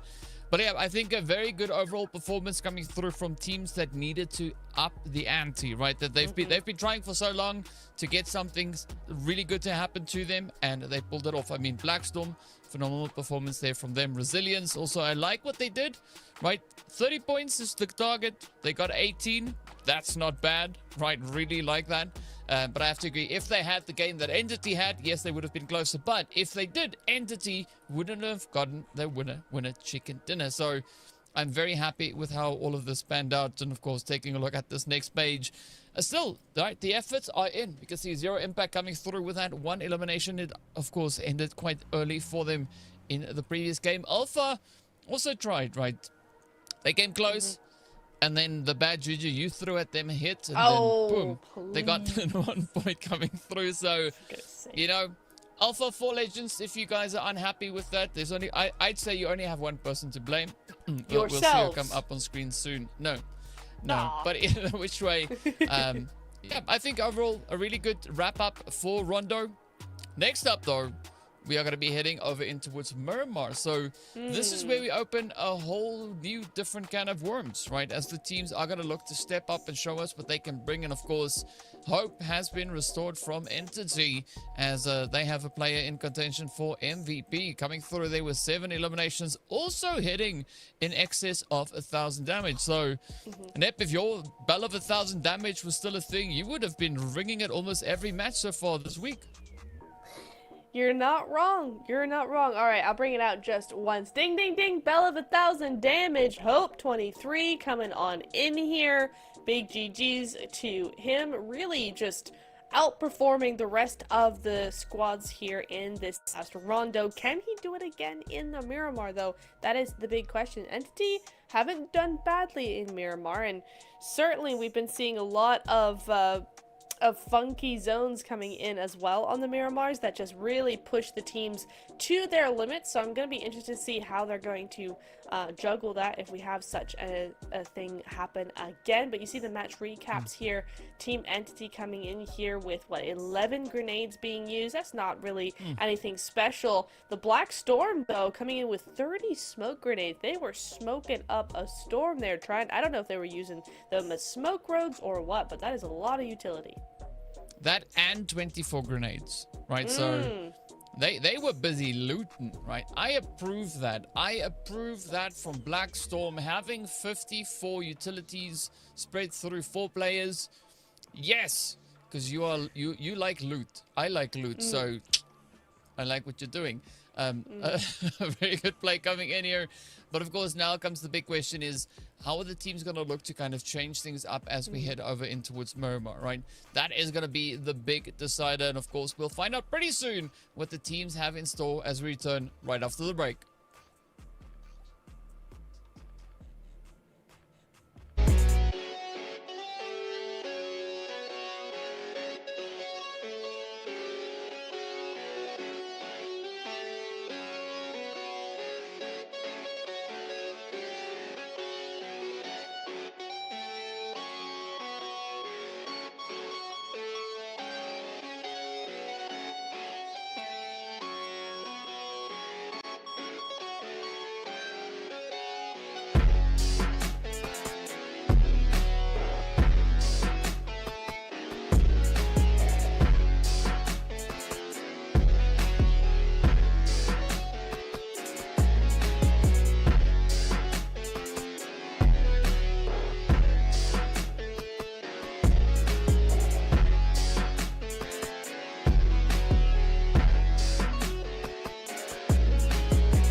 Welcome back. We're getting ready to move into game number 3. It is heating up with regards to points as teams are getting pretty dang close to, well, either hitting smash rule or potentially maybe getting winner chicken dinners to win things, right? And so it's yet another opportunity to see whether or not Alpha 4 Legends can look to get the job done, right? But if you remember yesterday, this was the point where Silent Esports decided to kind of change things up. They came back with a back-to-back victory. They won both our Miramars on day number 2. Are they going to be able to replicate the same kind of pacing moving into the final day?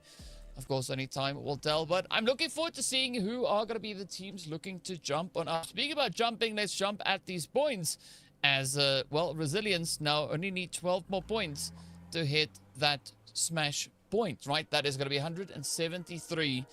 And then that's where things continue to stay super exciting. So we're going to keep our eyes absolutely glued to the screen to see whether or not Alpha 4 Legends can win by smash, or will Resilience catch up and beat them to the punch here?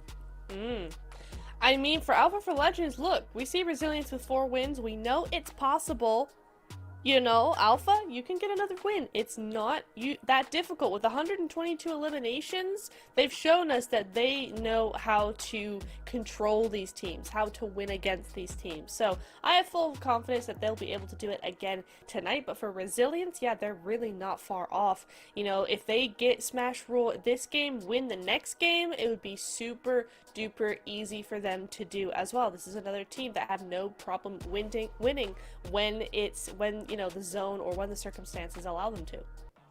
Yeah, and of course, as we know, in addition to the race for pole position and to see who's going to hit smash, of course, we're also keeping a close eye on who our top 4 teams will be, because, well, those are the available seats moving into the regional finals. So there's quite a bit of pressure coming from multiple directions on these teams to see if they can actually keep it up. And for Silence, the pressure here is, can they catch up to 128 points, right? That means that they need about 30 points in the next game to contest what the NG Pros have been bring onto the battlefield. And is that doable? Yes, right? They, out of all our teams playing on Miramar, should be the one that has the highest chance of accomplishing that task. So I'm going to be keeping a very close eye on quite a few things. It feels like I need like a lot of monitors so I can just sit here and stare at everything all at the same time, right? Just stay on top of business. You want one monitor on every team just to watch them all at the same time? You know what? That's not a bad idea. That's not a bad idea. I like that. I but mean, yes, Plane Path is going to be going right across Monte Nuevo all the way up to Campo Militar. Are we going to see any hot drops? I don't think so. Could we see a standoff in Monte Nuevo? It's entirely possible at this point. well, hot drops, not ideal, right?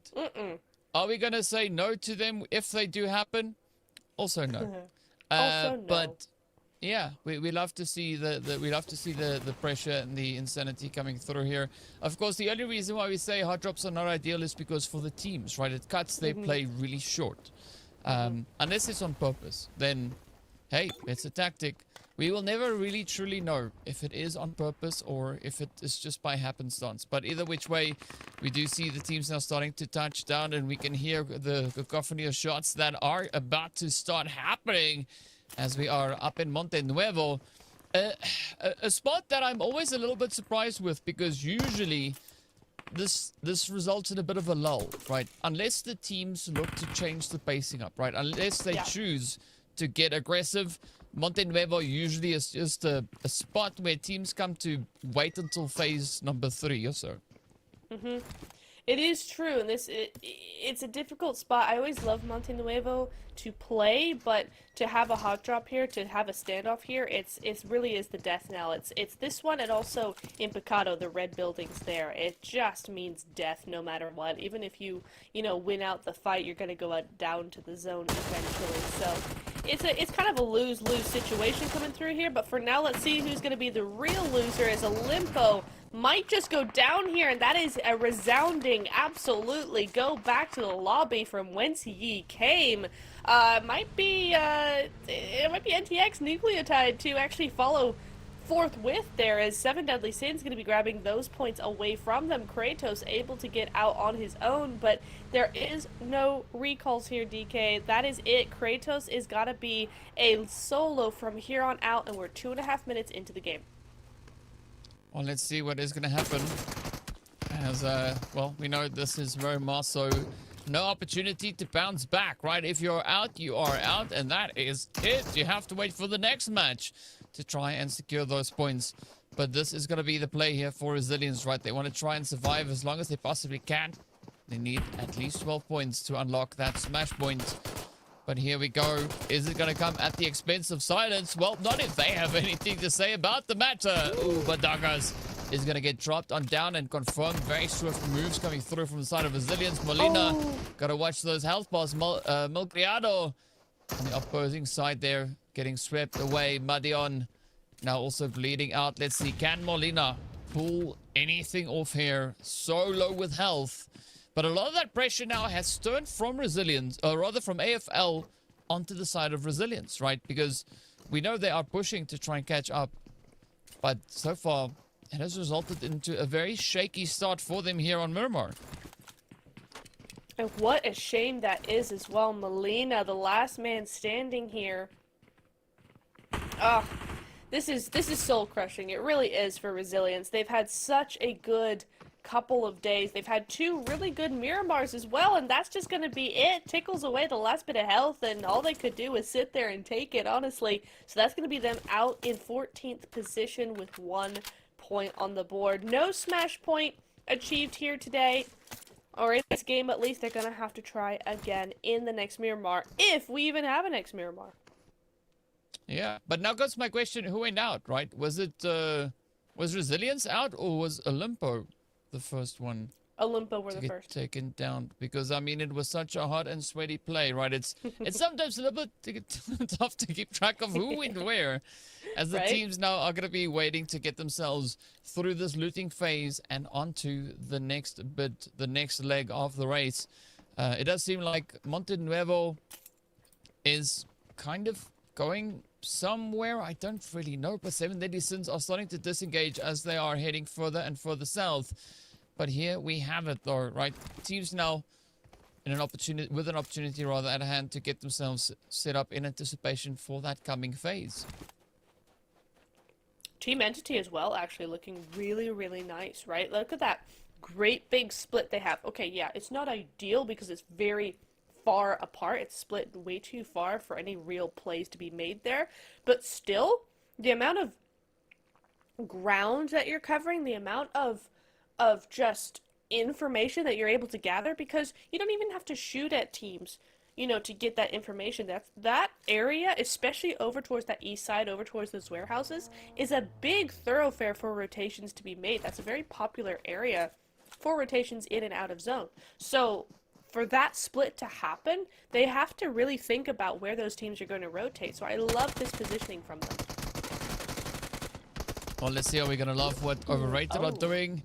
No, but Zero Impact is going to love it, as they do secure themselves that squad wipe. So Overrated, unfortunately, having a little bit of an underrated play here, right? Not quite getting what they were hoping to walk away with in this instance.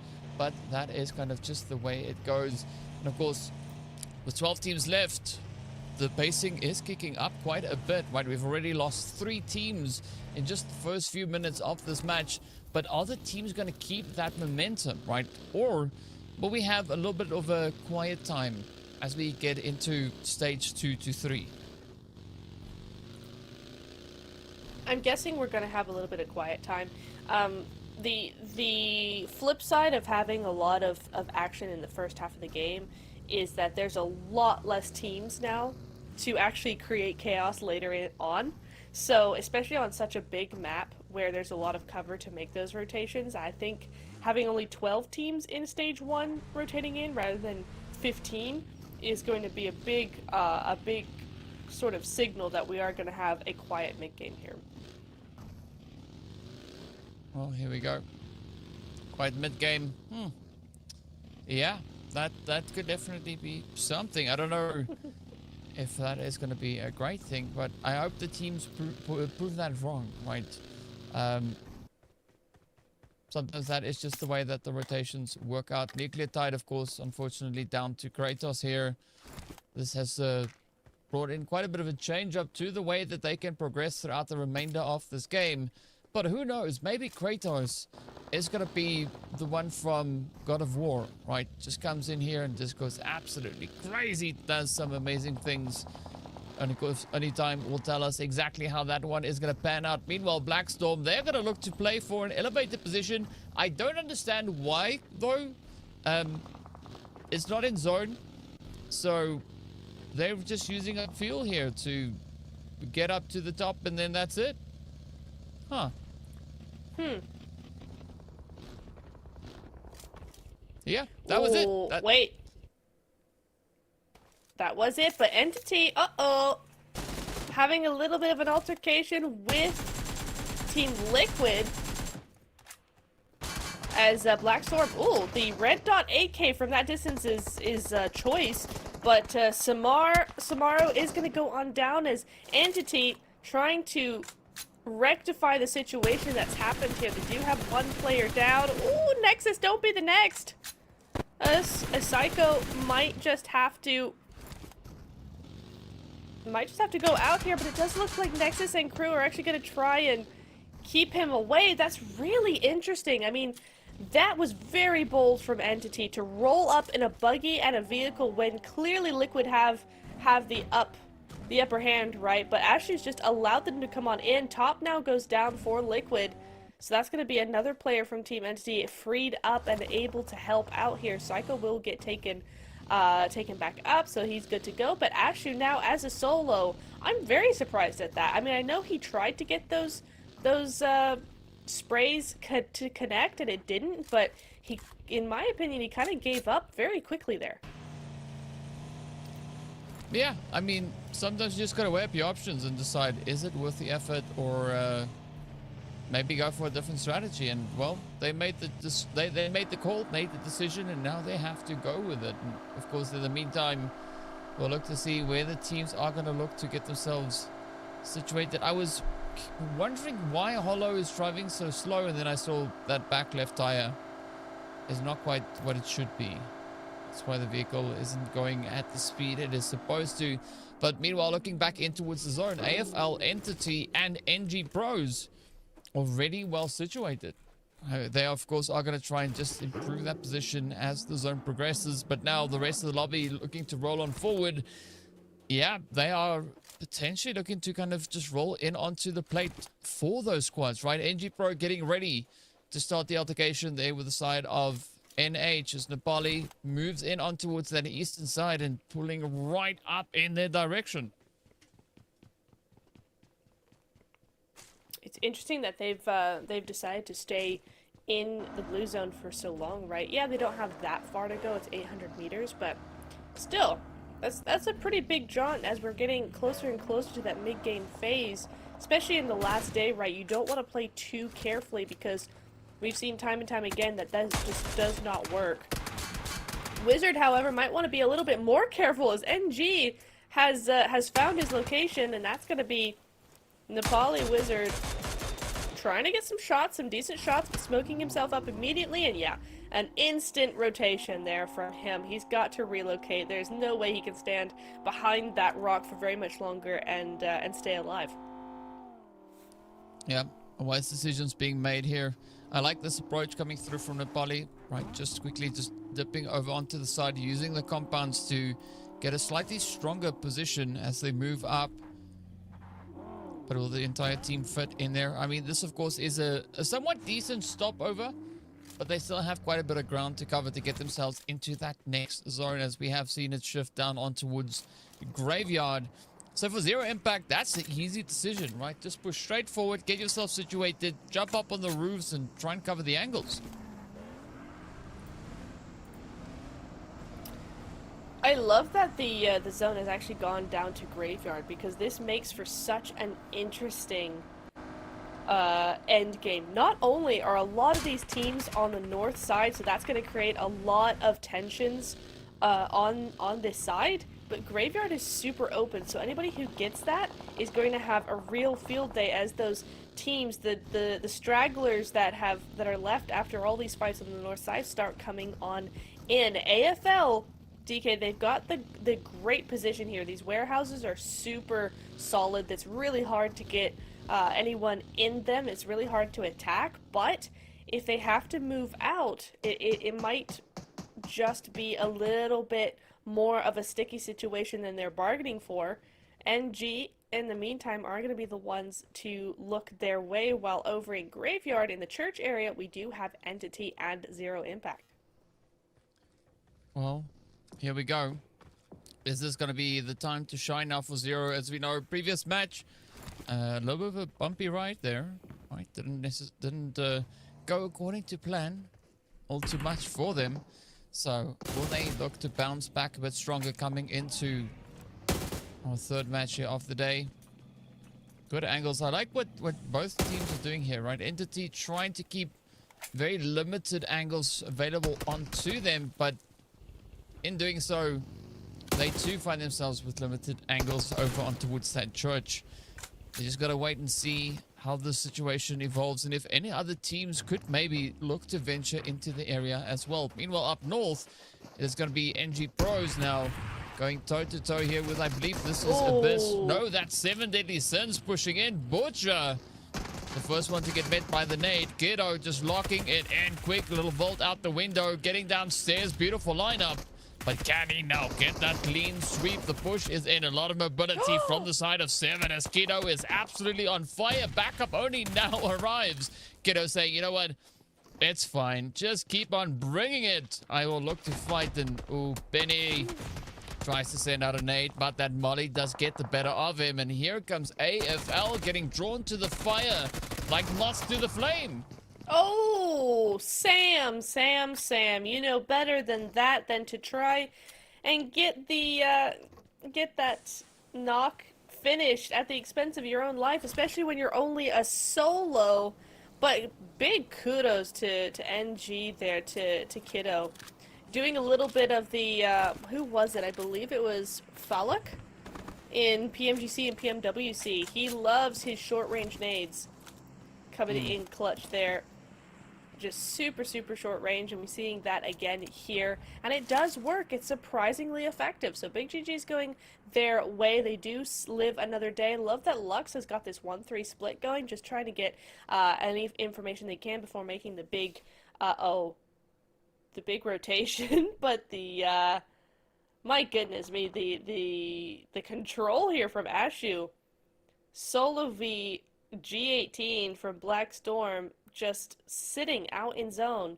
Not sure what he's doing out there, but he's doing something. He's just waiting. As is Ashu. I'm not sure what he's waiting for, really, and maybe just for that vehicle to start moving so he can spray it down, but he had a pretty good angle onto him a minute ago. Let's see what the deal is going to be with this one. Okay, he's waiting for the vehicle. Oh. And the zone gets him. Very nice. Yeah, not the best place. Not the best place to go for a picnic, right? The blue zone, you know, pretty well known for the thing it does. Right? Aside from closing up, it also absolutely gobbles up all your HP. So, yeah, they've experienced that firsthand. Let's see what the remaining 11 teams and 35 players are going to look to get done over here. Liquid, of course, now with the solo. NG, decent position that they've got up towards the north, but what is their response to AFL going to be, right? Because as we know, AFL, the moment they win a winner chicken dinner, they unlock a secret hidden feature, right? And I say it in such a way so that Nep, so that you don't say anything about it, right? We'll just leave it there. Okay, all right. The topic for Point the time taken. being. But what I'm seeing also is Entity. Right, I like what Entity has been doing here. I mean, they also now find themselves only 29 points away from catching up to that exact same place where Resilience found themselves in the previous game, right? Being just within reach of smash points. Yeah, I was just noticing that actually. Like, again, they're only less than 30 points away right now. 29 points, I think it is. So, again, the way these teams have been playing, the numbers we've been seeing even out of a Miramar for those top two teams, you know, in any given match, it is entirely doable for them to achieve that maybe even this round if they really wanted to, if they really had that opportunity handed to them. Would it be difficult? Absolutely yes, especially in this zone, but they are center right now. They still have all 4 players up, and a lot of these teams are going to be taking shots at each other, so maybe not the points being converted, but another win definitely on the table. Yeah, let's see if that is going to be available. But here we go now. I need to see what that zone is going to do. We've got a few seconds on the clock. Is it going to swing north, south, east, west, center, upper, and south? Yeah, center up on itself. So Abyss continues now to stay right there on the money. And I mean, I think for Abyss, this is a beautiful setup, right? They're going to have to watch that potential zipline thing maybe coming through if NG Pros decide to use that. I don't think they would, but if they decided to, right, they would have to be quite a bit of a distraction over towards the western side to get Abyss to look the other way. But Abyss, this is a great setup, as you've said, right? That allows them quite a bit of that information, which at this point is absolutely key. Tell you what, Ashu's just cleaning up. He didn't get the Illim onto the Black Storm player because the play zone ended up taking him out, but he's really being a detriment, a thorn in the side of all these players. That's another one going down to him. This time he's able to grab that point, 1 point going their way as we're on board with Nepali. Valen right now, a 1-3 split for them as well. This one's a little bit more of a riskier 1-3 though, DK. I mean, look at the distance that they've got between them. There's a whole road, and with the way that the players are coming in, I don't think they would be able to support him at all. I mean, I don't even see them really doing anything about it now, but Aaron is going to go down, thankfully for Ballin, because his teammates unable or just not really backing him up at all from their vantage point. Yeah, instead it was the side of Abyss actually providing that support, right? And inadvertently supporting the side there for NH. But yeah, they definitely have to try and close that gap up. I mean, I'm all for a 1-3 split, but it has to make sense. So a very, very wide approach that they are opting for. And of course, Abyss now just doing a little bit of due diligence, looking out the window to see whether or not Suix has decided to push up, or are they going to look to keep their distance. And now it's just a numbers game, right? Will the numbers work in their favor, or are the odds stacked against them? Oh, Lux does go down. Abyss taking names here. 0 eliminations so far, but I love how well they're able to hold off teams. I think, again, we haven't really been able to see their tactics convert into points on paper, but in the game, they have been instrumental in so many of the other teams' results, right? You know, NG could do a lot of things here if Abyss weren't so good at holding them off. So really good GG's going over to them. Entity! Careful, Deep. Might just get picked off here again by Liquid, by Ashu. This guy, thank you. There we go. Psycho gonna take him out, and that's gonna be the menace put to rest here. Maybe they're gonna be able to get Deep back up. Hopefully that is the case here before that zone starts pushing in, and it's pushing in right now, albeit slowly, but oh, the Sixth Sense gonna grab him. That's gonna be really tough on them, especially if they want a win here in a very difficult zone. They need all 4 players, as many players as they can, or maybe not. You know what, DK? Because somehow that last player from Liquid had more luck than anybody else so far. Maybe in all these big full squad teams, you need that solo who's just going to weasel their way in between them all. Yeah, I mean, that is definitely a tactic, right? And we've seen that being attempted quite a few times, and of course, hopefully, maybe somebody is able to pull that off. Speaking about solos, Kratos, right? All the way on that far southern side is going to look to do exactly that. Just try and survive as long as they possibly can. But now we are getting ready to move closer into stage number 7. First, we're going to go through stage 6 closure. Oh, look at that. Silence, though, meeting quite a bit of opposition in the feed as they get brought down. The numbers down to 1, right? It is just Nitro looking to hold strong, hold steady. Up comes Zero Impact. Zyro not even caring if anybody's in the compound. They just pull straight on up, going like, you know what? Yes, here will work. So let's see whether or not Redemption and the rest of the team can actually manage to hold on to that position as Hope slides down the hillside. Not the best spot to go for parking, but maybe they will get the opportunity to improve that and then bounce back from there. Ooh, LeVay is not going to be able to bounce back at all as AFL. Here we go, starting their push now. Going to get their first elimination, but they are receiving some pushback, some pretty hefty pushback as well as the shots come ringing on through and the buggy is not able to be used here. LeVay is going to go on down, securing that first point for them, but there is another player up there. Hope as well, trying to third-party this. I think Lux and crew also going to try and third-party this, so AFL, I almost wonder if they've left this a little too late, right? They've allowed teams to populate that hillside that's so detrimental to this angle. Yeah, that's going to be Bonds going on down. Die now the next to fall.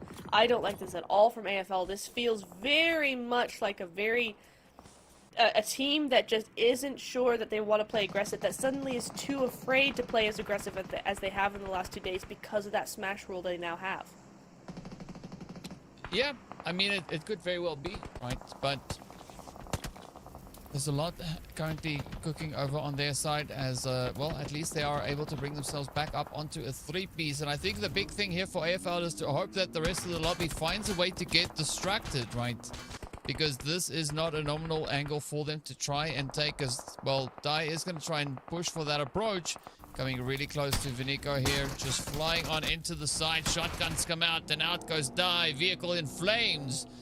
As Yuck and ICT now are going to try their own luck as they too move on forward. But you get a watch out for Vinico. That UMP just on fire. AFL absolutely obliterated. A very tough angle for them to try and play through. But you know what? It happens sometimes. Now it is going to be Black Storm trying to push on up. Oh, Vinico getting a little bit of his own medicine thrown right back at him. Oh, look at them go. Hope now taking on Zero Impact. This, and look, the circle actually circles up on them. It turns over this hillside. Team Entity looking so good here. This is the kind of gameplay I want to see from AFL, from Resilience as well. But no, it is going to be Team Entity in that third place position right now. 7 eliminations on the board so far. NG as well doing a lot of work. 6 eliminations. They're in 4th place. They have a little bit of a gap between them and Silence, but not enough to be super comfortable. Really nice shot, jump shot over the window there. And that's going to be their entry point. In they come up against Abyss, and Abyss, as good as they are as defending long range, cannot hold up against NG in the close range. Down they go. That's going to be NG's 9th elimination coming in. Wow.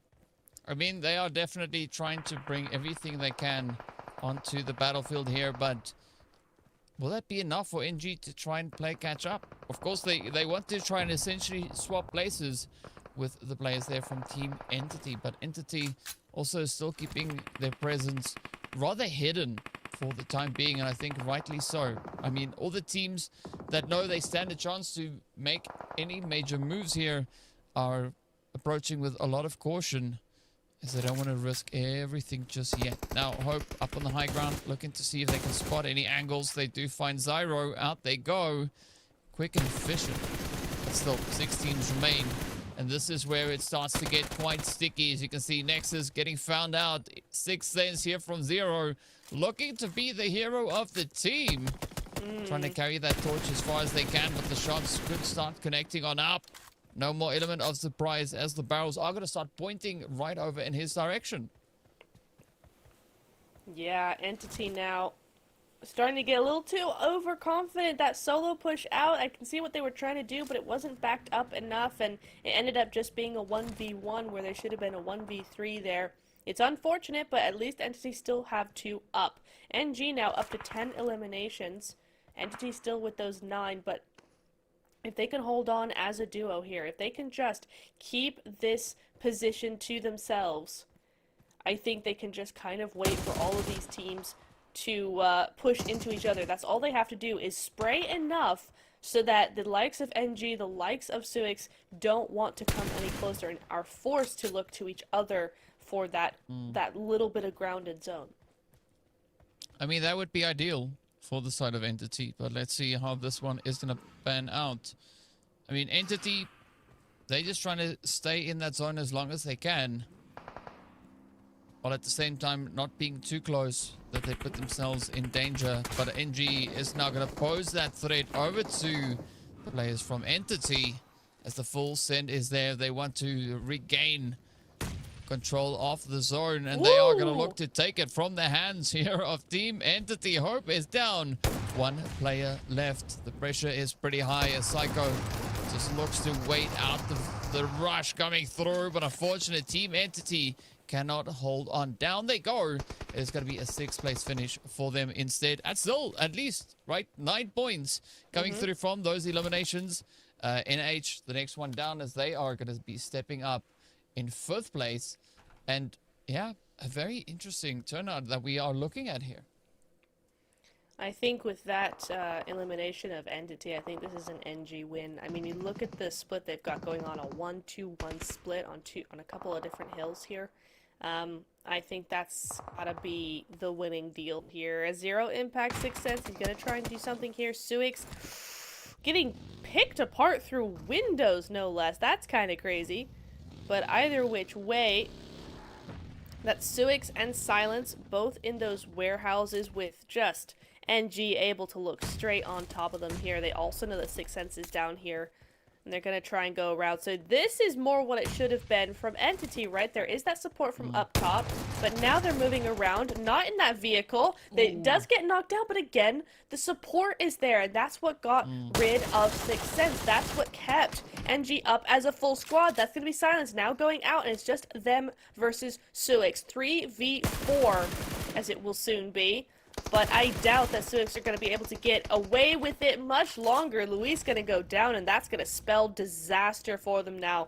That's with those nades coming in through the windows, the smoke roads. They're trying their best. Suix playing this very well, but NG just have so much control over this zone that I doubt it's really going to work in any way. No, it's not. Down they go, and that's going to be NG to win our first Miramar of the day. What a big amount of points that coming through for them. Yeah, absolutely amazing stuff on their end. And of course, as we know, this could put them very much in the running to enable that much needed push, right, to get them right up in it. Of course, trying to just strengthen their position within the top 4, right, so they can at least rest easy. If something was to happen, if there was a smash point play happening, they know that at least not on their end. But yeah, very well done, well deserved, good victory on their end. Again, it seems to just work, right? The moment a team is able to hold all 4 players and just play with cool heads, making it into those final stages, they are almost guaranteed to take the winner win a chicken dinner. They are indeed.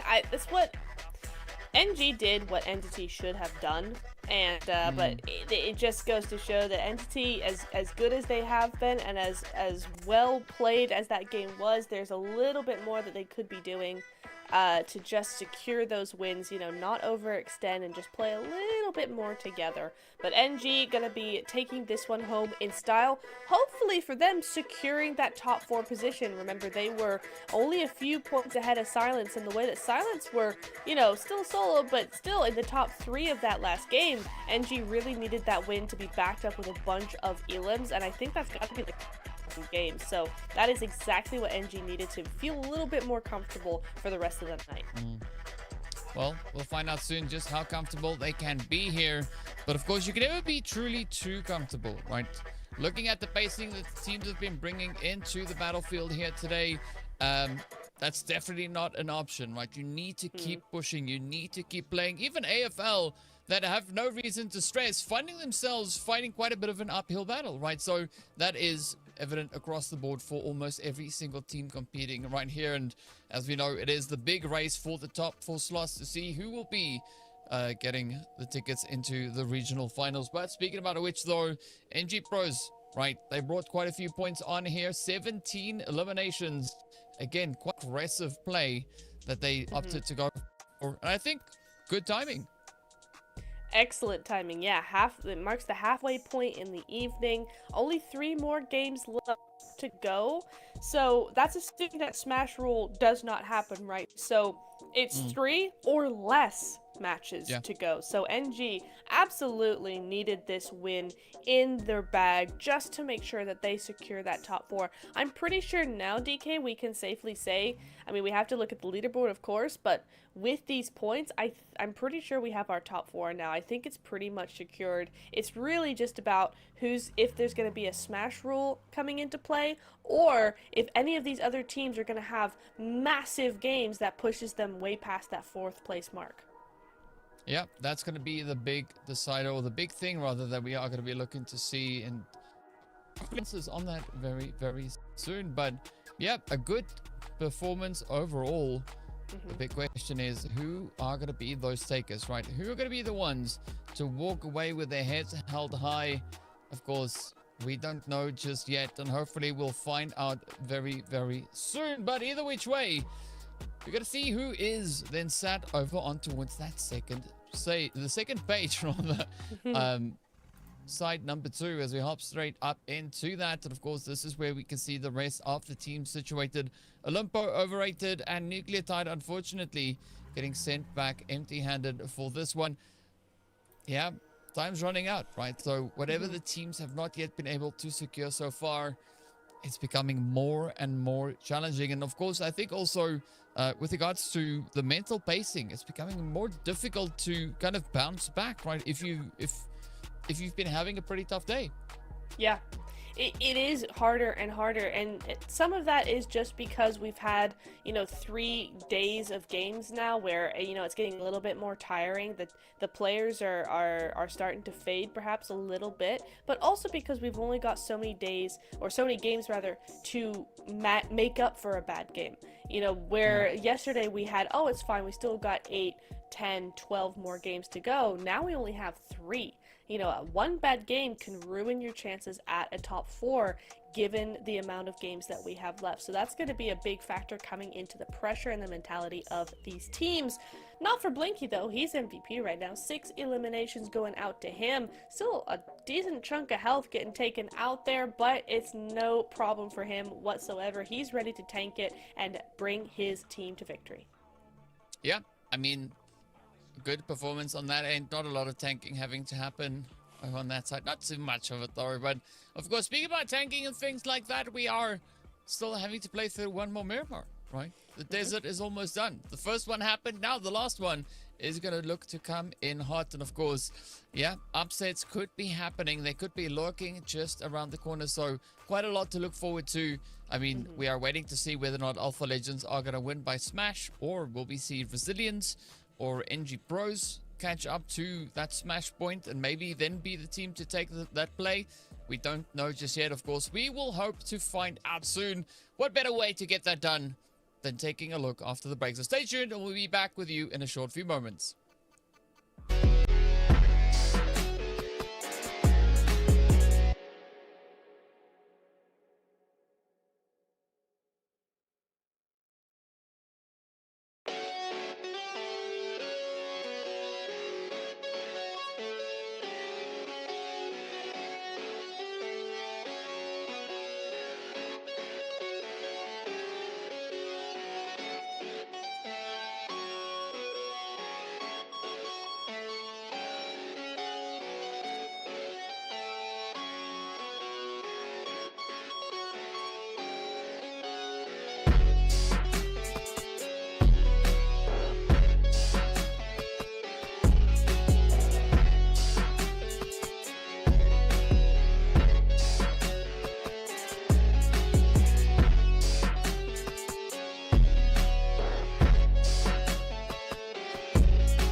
Well, the first half of day 3 now done and dusted. All our eyes and focus turns to the second half, right?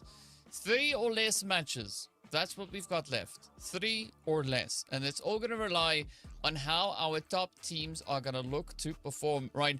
If it is going to be up to the contenders coming through in that second and third place to maybe make a play for Smash, this could be their opportunity to do so, right? Of course, we had Resilience really close to that already. NG Pros just creeping a little bit closer as well. Entity also not actually too far away from that either. So there's a lot of potential things that could come into play in this next final Miramar. And of course, so much riding on it. Right, there is prize pool up for grabs here. So the better your position is, the larger the share is that you get. We've got the MVP up for grabs. We've got those 4 seats going into the regional qualifiers. There is so much happening right here, as you can see. 152 for that 4th place, 162 for 2nd, and 173.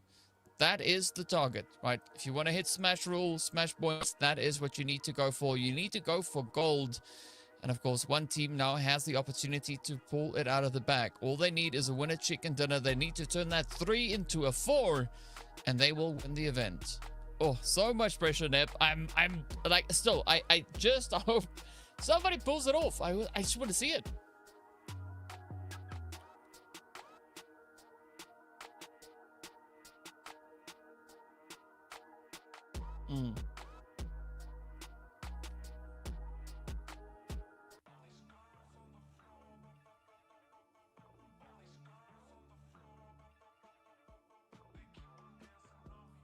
Yeah.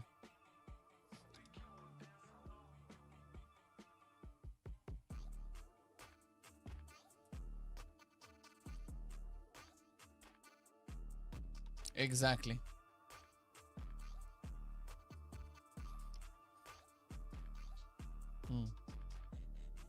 Yeah.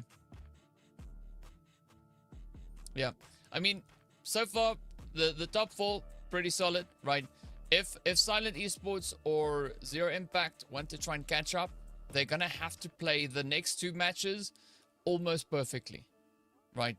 They will need to be super consistent because they need to try and catch 50 points, right? So they will need a 30-point game and then another impressive one, and hope that the team in 4th place, whomever it might be, doesn't acquire any additional points, right? Is that realistic? I don't really think so.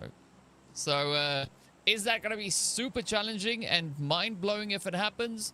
Yes, but we'll take a quick look at that and see, of course, how it is going to pan out for all our teams, as we are going to be looking at a slightly more northern-focused flight path, right? Starting us towards that ruin side, heading all the way across towards Truck Stop and Impala over on that far eastern side. I'm curious as to where the zone is going to go, right? It could either be complementary to this flight path, or it could just hop straight down into Chumacera.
Yeah, let's see.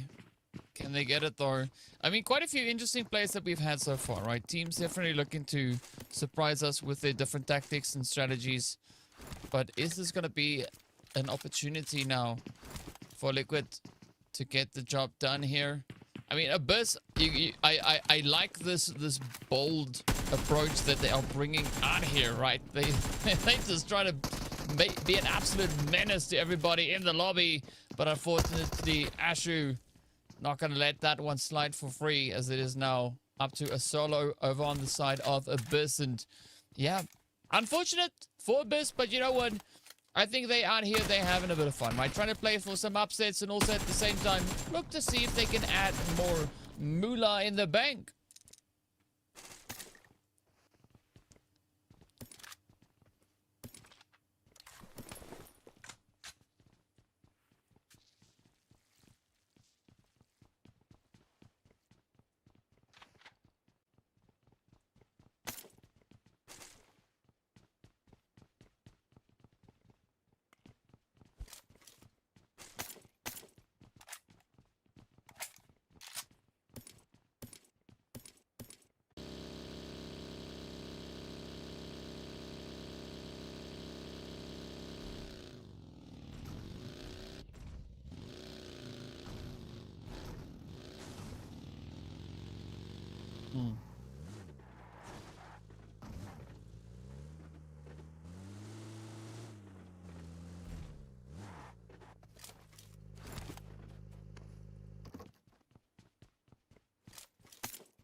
I mean, it would make sense, right? If they played in that way, I wouldn't say no, right? It would make sense because you have the power to decide, right? And I think that's sometimes something that the teams further down the leaderboard don't necessarily always realize is you have the power to decide how many points the teams ahead of you are allowed to secure, right? If you come in and you go out there and you try to be an absolute menace and you just make it so challenging for anybody to take you down, you have control, right? So with great power comes great responsibility, right? We've heard that saying quite a few times, but it holds true for this instance as well, right? It's never over until it's officially done, right? Until we've played that final match, the final points have been secured. Up until that point, it's not done. You still have a say in the outcome of the event.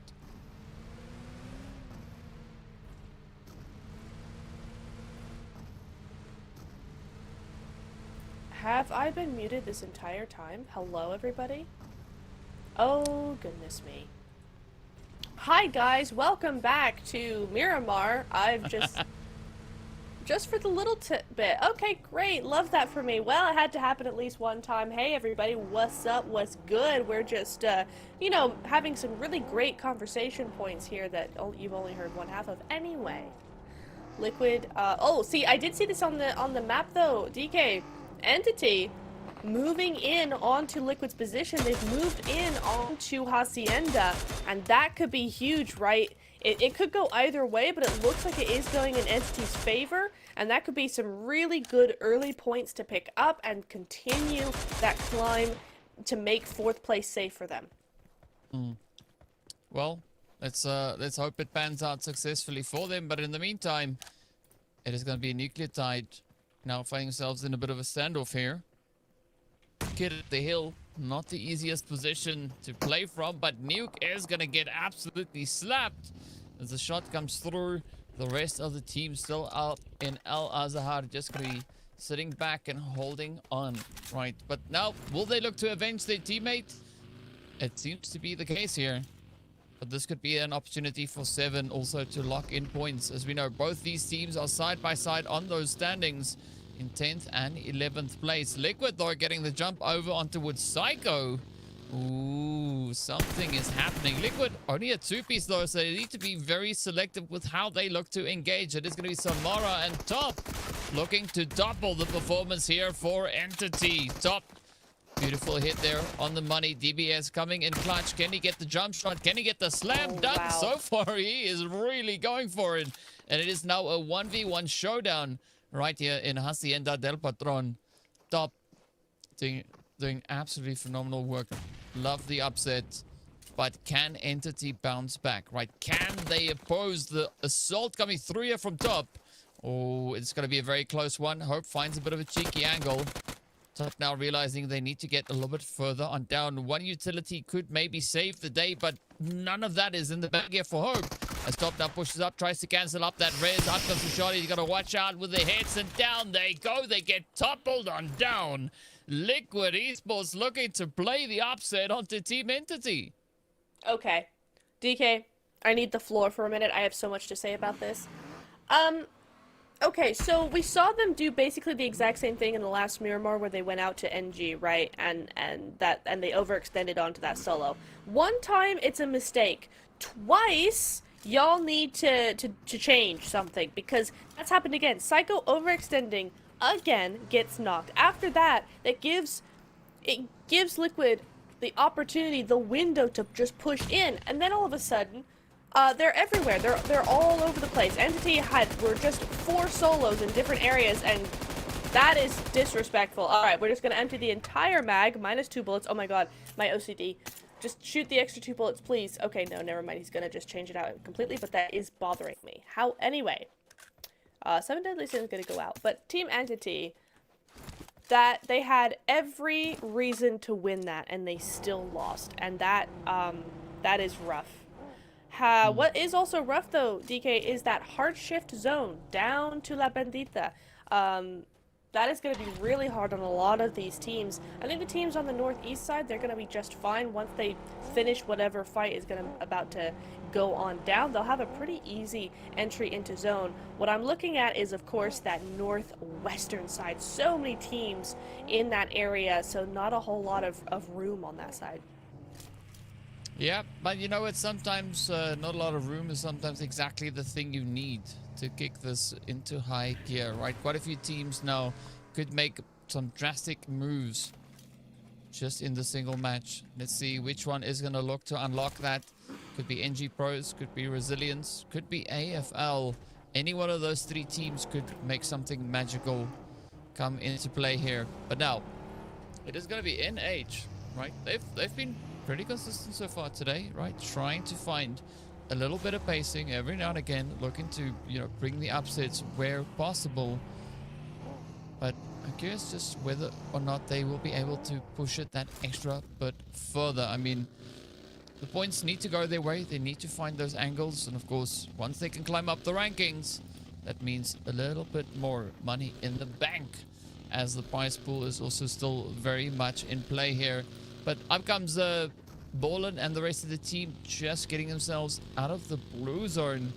Fortunately, it is only stage 2, so I'm not going to be too upset with them, you know, just rotating out. Of course, they were quite far from that zone to start with, so let's see whether or not they can get there safely this time around.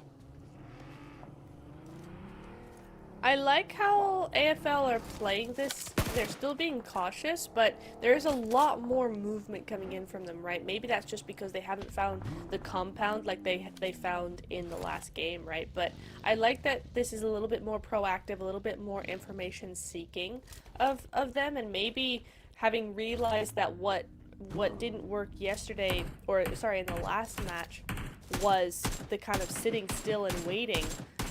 They're actually trying to turn on a little bit more of that aggression, and hopefully that's going to work in their favor, because that's much more of what we're used to seeing. You know, it comes down to a lot of the time it comes down to just this, is that an aggressive team is super aggressive. It works really well. They get to those final few matches where, you know, it all lands on them, and then all of a sudden they decide to change tactics and switch gears and go, okay, now that we have so much pressure, now that it's the last day, we need to slow down. And it ends up taking them out completely, because that's not what worked for them. What worked for them was staying confident and staying in control at all times. And once you relinquish that control, then the other teams have that power over you, and that's where you start losing your points and losing that gap. Yeah, so you need to try and maintain as much as you can, right? But I think a good approach to try and take is to try and keep a cool head, right? Because the moment the stress and the reality of the situation hits, that's where things start getting a little bit shaky, right? So if you could just play like it's a normal day, like it's day number 1, match number 1, you know, that might help. I don't know if anybody or everybody would be able to do that, but you know what? At least I hope that they could be able to do that. So let's see how it goes.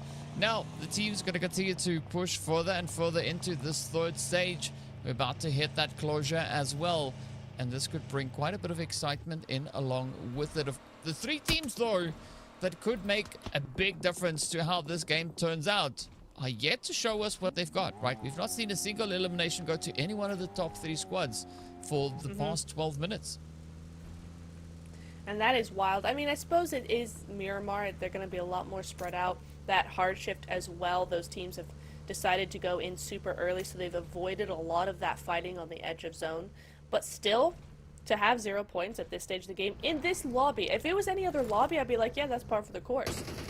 In this lobby, where it so often happens that there's a lot of eliminations early on the game, that is kind of surprising. So we might see something happen there. Liquid going down to a solo, just top getting taken out there. Overrated, having a great position in this zone. Just on the edge, sure, but able to do a lot of damage to teams incoming.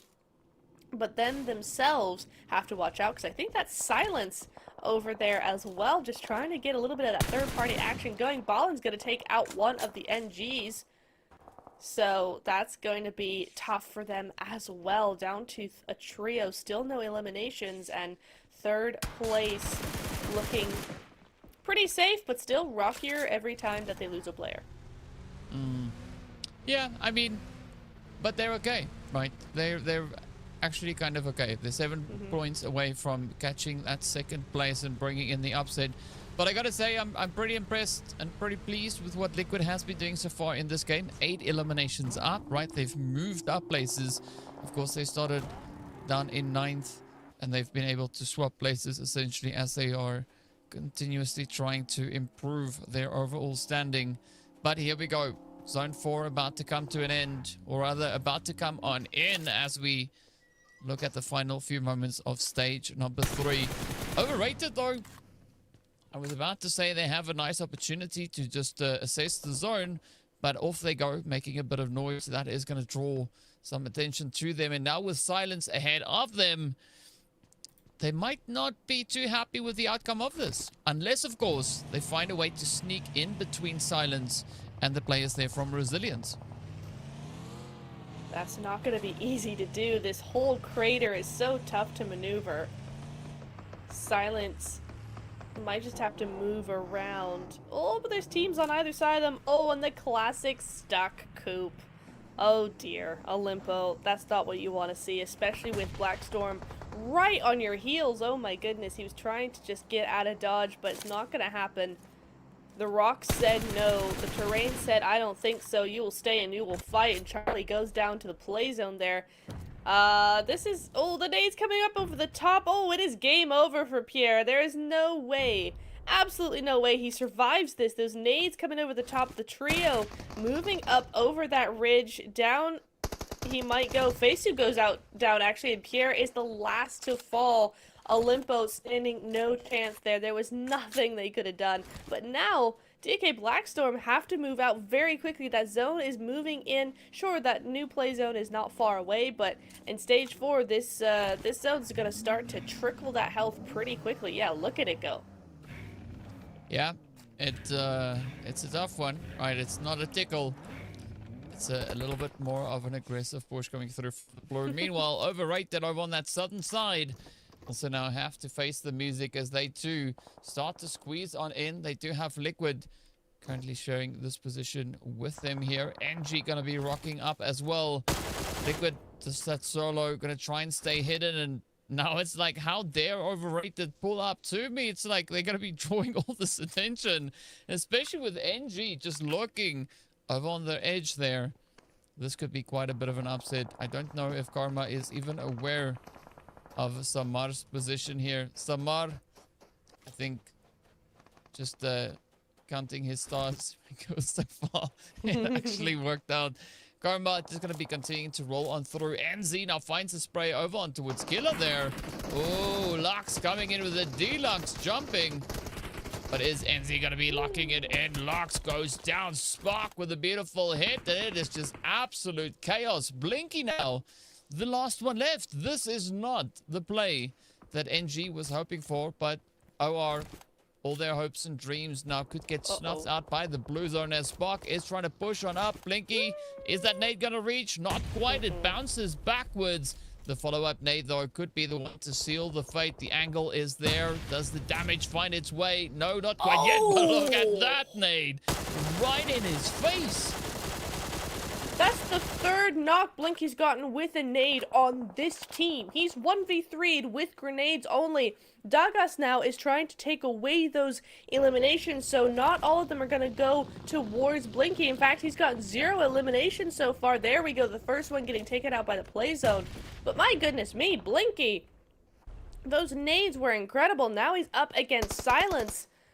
This is where maybe the luck has run out. He's not much he can do. There's no nades left. And he's definitely on the back foot here. Yeah, down he goes. That's going to be NG going on out with 2 eliminations on the board. Not a lot, but my word, what a hero for his team just there. Yeah, that was a pretty phenomenal nade that we saw. Just so sweaty on the southern edge. Karma again gonna be pulling back over to Samar.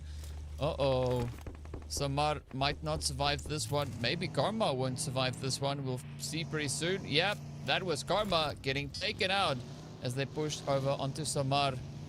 I mean, that was stressful in and of itself. Just that little exchange that we had there. But overrated, at least, you know, bringing us a little bit of action right there in the final few moments. Alpha, though, still in the fight here. They've got 1 point already in the bag. The lobby is pretty quiet. And I think, especially for a team like Alpha, right, sitting in the position that they're in, you want to try and keep yourself pretty much hidden away as long as you can, right? Don't make too much noise. Don't go too crazy. Because you want to be absolutely stocked up on resources once you make it into that late stage, right? When there's like 5 teams left, that's when you can start moving things around, right? Start playing a little bit of chess here. But in the meantime, we are going to look at players there from Liquid getting picked up as well. Out they go. 9 eliminations, though. Really good run on their front. So, yeah, hopeful to see what that means for them. But now, Black Storm also just very cautiously awaiting the position, right? If they have a good run here, that'll put them just that much closer to 0 impact and Silence. It will indeed, but this is where I need AFL to start getting aggressive, right? Not aggressive towards this team in particular, but just not laying back and letting these teams around them take any sort of space. There you go. Another shot over onto NT, just trying to make sure that they don't get any ground anywhere near them. This is the much better gameplay I was expecting from AFL, just to try and control these teams, not overextend, not be super aggressive, but not lie down and take it either. They need to be able to, well, first of all, avoid that nade, because that is pretty darn close to Hyuk, but no, it's not going to quite do anything there. But I'd love to see maybe just a couple more nades being chucked down towards Blackstorm, just to maybe tell them, oi, maybe Suix is your better target here, not us. But otherwise, I'm much preferring this style of gameplay from AFL. Yeah, I mean, it seems a lot more tactful, right? A lot more strategy going into this, and not them just playing a game of hide and seek, right? They're actually just trying to keep people away from them. And I think that works, right? They've already been able to secure themselves 3 eliminations, now all the way up to a 30-point lead ahead of second place. And if cool heads prevail, this could be them hitting Smash. It could very well happen. But it's still a long way to go. We still have 8 teams left in this lobby. Nucleotide also just going to be holding on here for dear life as the zone is going to be shifting. And this is what I want to see AFL just kind of do what they've been doing right here on the edge of zone, but just slightly move it into the zone itself, right? Don't push out over on towards Blackstorm. Just keep your defenses up, right? Don't go onto the offense. Just keep a very strong defense here.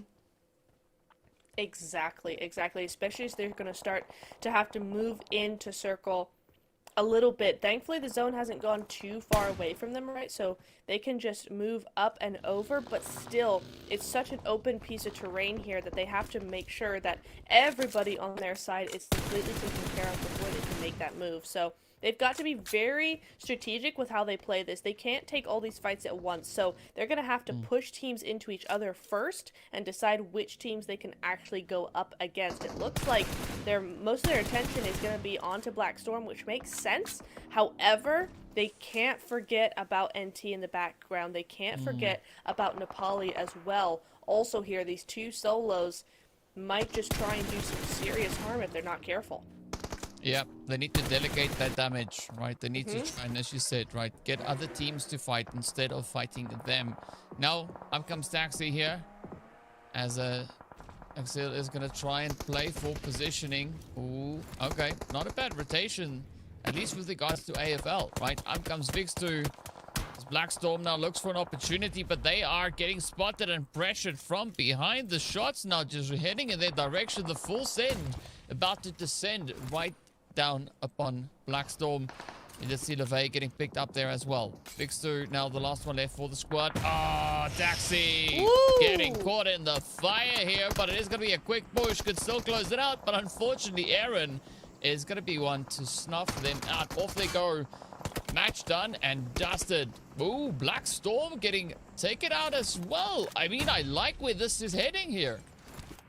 So do I, but Suix had found an opportunity. No one was really looking at them, and they are here at the door, knocking and saying, "Let me in, please. I want your spot." But, ooh, they might just get... AFL might just get saved here. Yes, they do, because by resilience of all teams, because they have a perfect opportunity to see right across the way, and they're going to take out the entire team of Suix before AFL even have to really respond to that threat. It's taking care of them for them.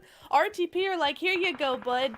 Take this gift we have for you. It's called getting rid of your enemies for you, because we also want to hold on to our second place finish. Now, Nepal gonna be just down to a solo. Never mind. Aaron's going to pick him up, so that's going to be an Elim taken away, and that's going to be a lot of things happening all at once.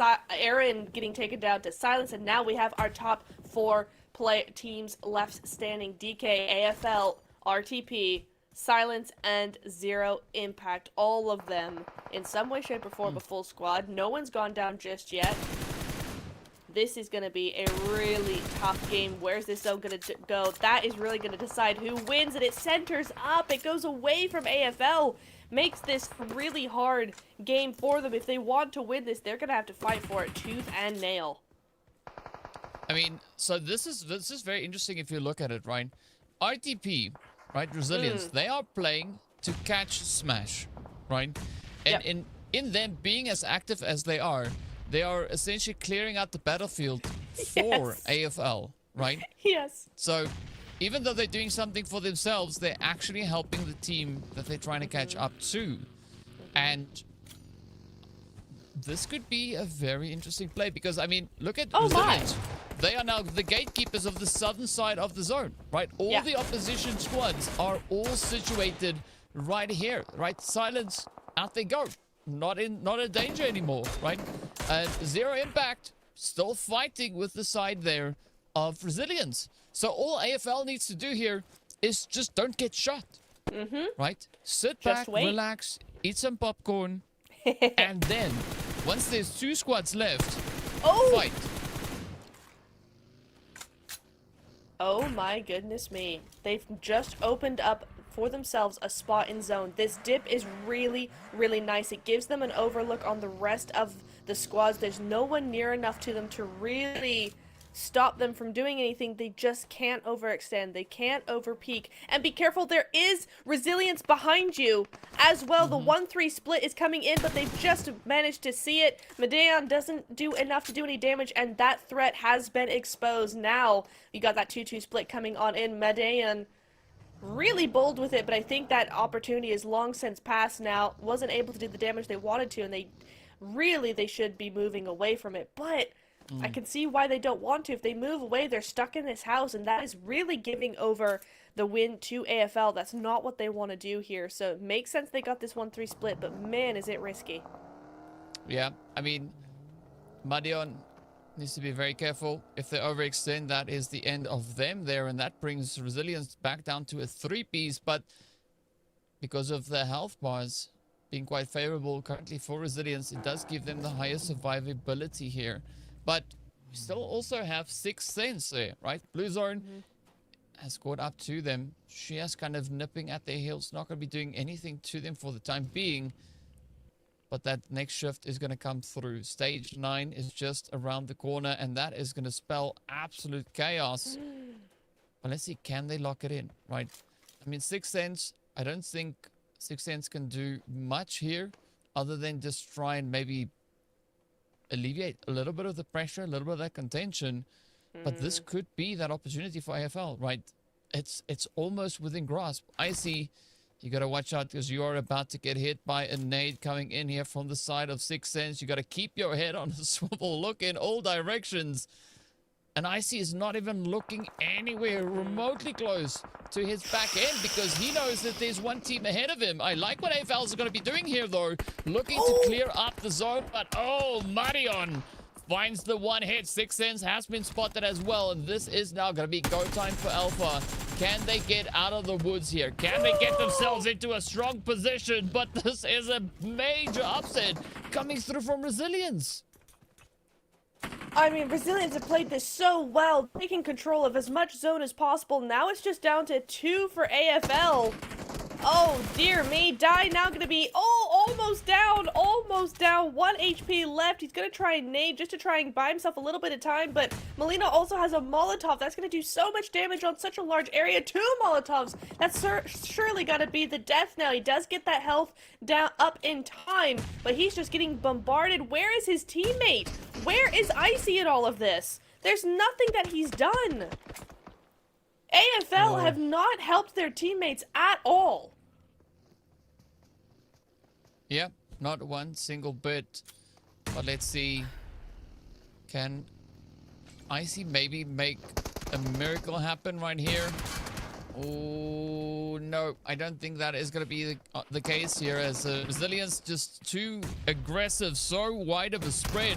We do say goodbye to 0. And, of course, with that AFL as well. Resilience, though, coming out on top as they take the territory. They plant their flag and they say that it is theirs. I mean, what a bounce back. What an upset. AFL, it almost looked like they got that in the bag, right? Yes. It was almost there. It was so close. And then Resilience said, you know what? I see what you're trying to do, but you know what? Nah, we're going to flip it on its head. And now, it could realistically end in the next match, right? If we go into Game 5, right, we go into Erringale. If Resilience or AFL gets a victory, it's done.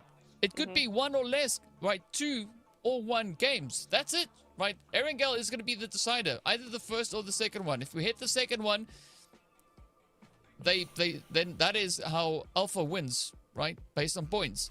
But if Resilience wins the next match, it's done. Nice try. Thank you for all your points that you put on the board, but you don't win. It's like, what? I know. Insanity. It's like, I mean, I was always convinced that Alpha were going to take that next victory. I mean, they had the position, they had the spread, and I think where it all turned was that they didn't deal with Marion coming through over on that edge, because you have to give mad respects going out to Marion, right? I think that was the pivotal play. Even though you said at some point that you might have thought it might have been a little bit too late for the surprise element. The fact that AFL tried to push onto Marion and Marion just held their own, that turned this whole match on its head. It really did. I mean, I was like, okay, that's a really risky play to do that 1-3 split. But actually, all he was doing is being the anchor point and allowing his team to have space to move on up. And they were able to do this 3-1 split from the house and the cliff sides just to take control of as much zone as possible. I didn't know it was possible to win a game from that compound. That is the worst compound on the map. There's nothing you Yeah. can do from there. Except what Resilience did. 20 points out of that compound is astounding to me. Big GG's going to them. And that, I believe, means they've gone past that smash point thresholds. They will have gotten past that 173, so you're right. This lands them firmly into the smash zone, and they will be able, if they win the next game or the game after, to smash their way to victory ahead of AFL. Yeah. And I mean, and that keeps the tension there, right? Because, I mean, if AFL can block the victory from any team, it would be to block the victory for Resilience, right? Because that means that by default, they win, right? They've got the most points, you know, standard ruling, boom, job's done. Yeah. But now that Resilience is in there, if they win, as you've said, right, the next match, or any one of the two Erangles, given, of course, that Alpha doesn't win, right? But if Resilience wins, that's it, right? They take the victory from Alpha. So this is just become super stressful, right? Normally when we get to this point, I'm like, yeah, it's chill. You know, it's like there's a little bit of tension on the battlefield. This is like, oh man, I need a comforting, I need like a comforter or something. I need some hot cocoa or something to help me along. Help alleviate the stress that these teams are inducing in us all. Icy, though, of course, not going to get that win, but will get that MVP for the game. 5 eliminations, 4 knockouts, of course, and 137 health. So Icy not really having to recover a whole lot of health. I want to be so critical because there was no backup from any member of the team, right?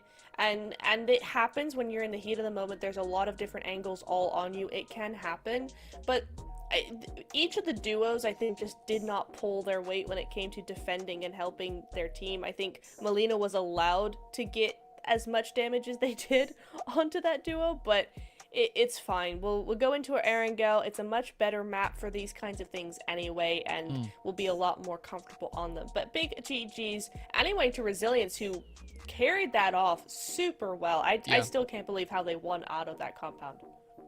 I mean, that was such a strong flex coming through from Resilience, right?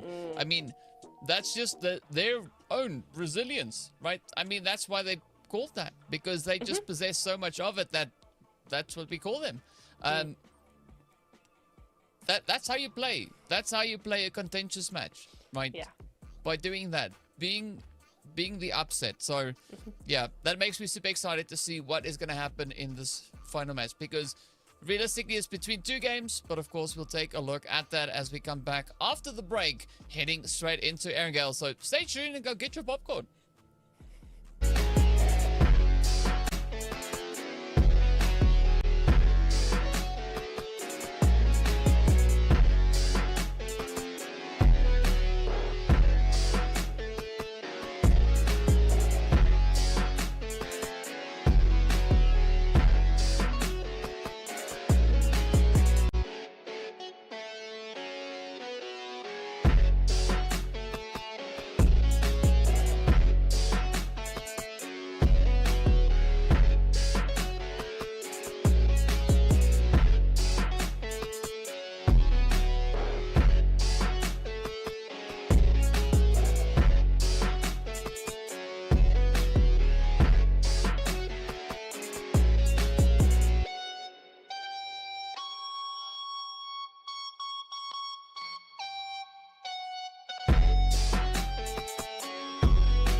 odds are getting higher and higher, harder as well. Harder. But higher and higher. Yes, it's a mixture of both words, right? I'm reinventing words here because why not, right? We've just looked at an insane upset being brought through by the side of Resilience, right? I mean, they just took control of today, right? It is now, in a sense, up to them to decide what the outcome will be here. Will we play 6 games or play 5? Even if we play 6, who's the winner? We don't know. It could be one of 2 teams, right? I mean, for me, this is like, I feel so torn at this point, and I'm very, very kind of frustrated all at the same time because I just want to know. I just want to know who's going to be the team sitting at the top. Of course, from what we can see on the standings, the top 4 pretty much confirmed, right? Is it going to be realistic for Zero Impact to secure themselves 40, almost 40 points, right? 37 points in the next 2 games? No. No, right? Can they do it in somewhere? Yeah, I mean, it's not impossible. It's just not very likely, right? So the same can be said for Silence as well. I mean, Silence did prove yesterday that they could secure themselves 35 points in a matter of 2 games. So it is very possible. I just think it's going to be pretty tough to try and accomplish that at this point, right? Something else that could definitely be happening here is 1 or 2 teams win, and then that's it, and then we're over. But I mean, the upset, that Resilience, the power they have, right? It's crazy because if they win game 6, even if they don't have the points, like, Alpha, they're gonna kick themselves, right? Yeah. They're gonna go, what just happened? Like, what was this?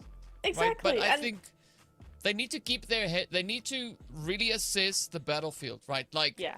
what happened with that instance with Madion sneaking up on them? If they see a snake, deal with business. Don't let the snake stay. No, absolutely. And, you know, it's not even a question of, yeah, you want the sort of the glory points of I won, you know, the wild card going into PMGO finals, right?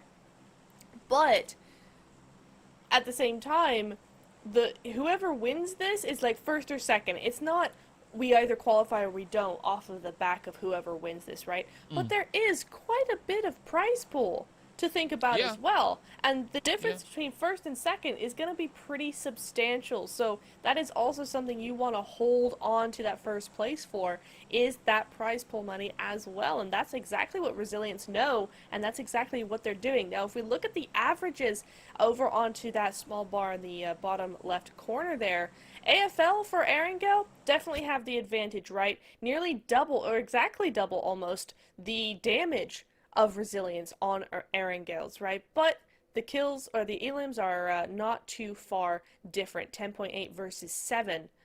So it's in that way sort of even, but AFL need to just go all out. I think Miramar in a lot of ways makes teams very uncomfortable. It's an uncomfortable map to play in esports, whereas Erangel, everybody everybody knows what they're doing. It's a fairly easy map to do well on, blah, blah, blah, but the zone has decided to be super indecisive and actually have a lot of water. So maybe we need to hold off on that, and maybe it will be a hard game after all.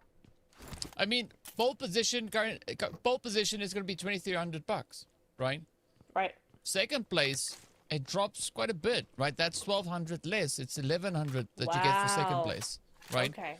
So if Resilience can take pole position, right, that would be a $1,200 upgrade, right? That's how much is on the line between first and second place, right? And any changes with regards to the standings elsewhere, it's worth quite a decent chunk of change, right? It's decent money that's available. I mean, if third and fourth place, anything happens there's currently $150 difference between third and fourth, right? So if Team Entity secures themselves just 4 points and NG Pros go out right now, and Entity gets 4 points, right? If they are the one to take them out, that was a $150 play right there. Right. So it's pretty intense because one move, one decision can net you a larger share of the prize pool. Just one move, right? And that's what these teams have to play for here as well, right? And so the teams outside of the top 4, it's now between them to see, well, how much do they want, right? Do you want more? Well, there's only one way to get it. Get more points. Yeah, get more points. That's going to be the name of the game. As we're looking over at Nucleotide versus Nepal here. Both these teams, over in Rozhok. And it's a standoff. Classic standoff. One team has one side, the other team has the other side. Neither can move without being shot at. We're 3.5 minutes into the game, and everybody sat still. Love that for them. So we'll see. We'll get back to that. We'll see if anything comes of that. As NG Pros, they're going to be over in South Georgia Pole, seemingly alone. So that's going to be a nice, easy looting phase for them. Super chill, and they can just have a little bit of a casual time, which is so valuable in these events, right? It's particularly so late into the day as we are, in the last day, to have a few minutes just to loot, just to talk, just to plan without getting sidetracked by all of these hot drops and third parties is actually super valuable in a way that maybe those teams over in Rozhok won't be able to have, simply because they're occupied from the moment they hit the ground, from that ground zero moment. So it is interesting to see maybe how that's going to affect the players later on in the game. Those who have had an easy loot phase versus those who haven't. Well, we'll find out very soon who has had the easiest phase to work through. But it's been a hot minute since we've had a bit of a standoff, right? I mean, this gives us a bit of time to relax. Gives them a bit of time to relax, right? Assess how they want to go about business, right? Are we going to go for the Eastern Bridge, the Western Bridge? Are we going to go for botation? We haven't seen that in a hot minute. Right? What's going to be the play here? And I'm going to be looking at the teams, the big deciders at this point, right? How are they going to look to move up? Are they going to be the early movers? Because we still have quite a bit of time left before that blue zone closes up completely. Or are they going to take their sweet time and try to rotate in and, have the teams ahead of them kind of fight it out and open a pathway for them, which I think is a bit of a risky play, right? You have to have a certain level of confidence and capability to pull off a strategy like that. But speaking about which, though, I mean, both AFL and Resilience are very far removed from the zone, right? AFL all the way up in Yasnaya, where we see Resilience all the way up in Zarki. So a very, very back approach here that they are taking. Meanwhile, Abyss, though, they find themselves a little bit of that Black Storm action. Black Storm is one of those teams we thought maybe might be able to do something. Yeah, not anymore. They've got one down. They're not going to be able to pick him back up. LeVay's going to have to leave him alone. 96 points on the board. It was a far cry, or a, long shot is what I'm trying to say, to actually get those points. But Abyss are going to make doubly sure. There we go. LeVay able to get one, but not enough to save his life. So down he will go. And this is just going to be really just a clash. I mean, Abyss, again, 50 points now, looking for 51. Let's see if they can do something. Oh! Looks like we have 7 Deadly Sins doing something as well over against Overrated. Elsewhere on the map, we're starting to see these fights start to come to fruition now. I mean, honestly, if I were Abyss, I wouldn't actually push this so far. Because you don't need to. I mean, okay, you get the point, yes, but you're 1200 from zone, and the zone is actually doing things, right? The zone is actually moving forward. So you've got enough of those points. You just need to move off, move away, and save your own team, I feel like. Just, it doesn't matter that much. Yeah.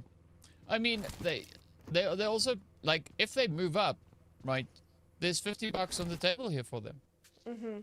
Right? Either they win 50 or they lose 50. It's one of the two. Right? If they can get the jump and beat NH, that means that they then take their place, right? That's 50 more in the bank for them. Or if Overrated catches them, then they lose 50. But looking at overrated and only that solo remaining, I don't necessarily see that being the case just yet. But of course, that can all still change here. Entity, though, they look quite eager as they try to destroy with the kid here from 7. Down they go, and that is 7 deadly sins out of here.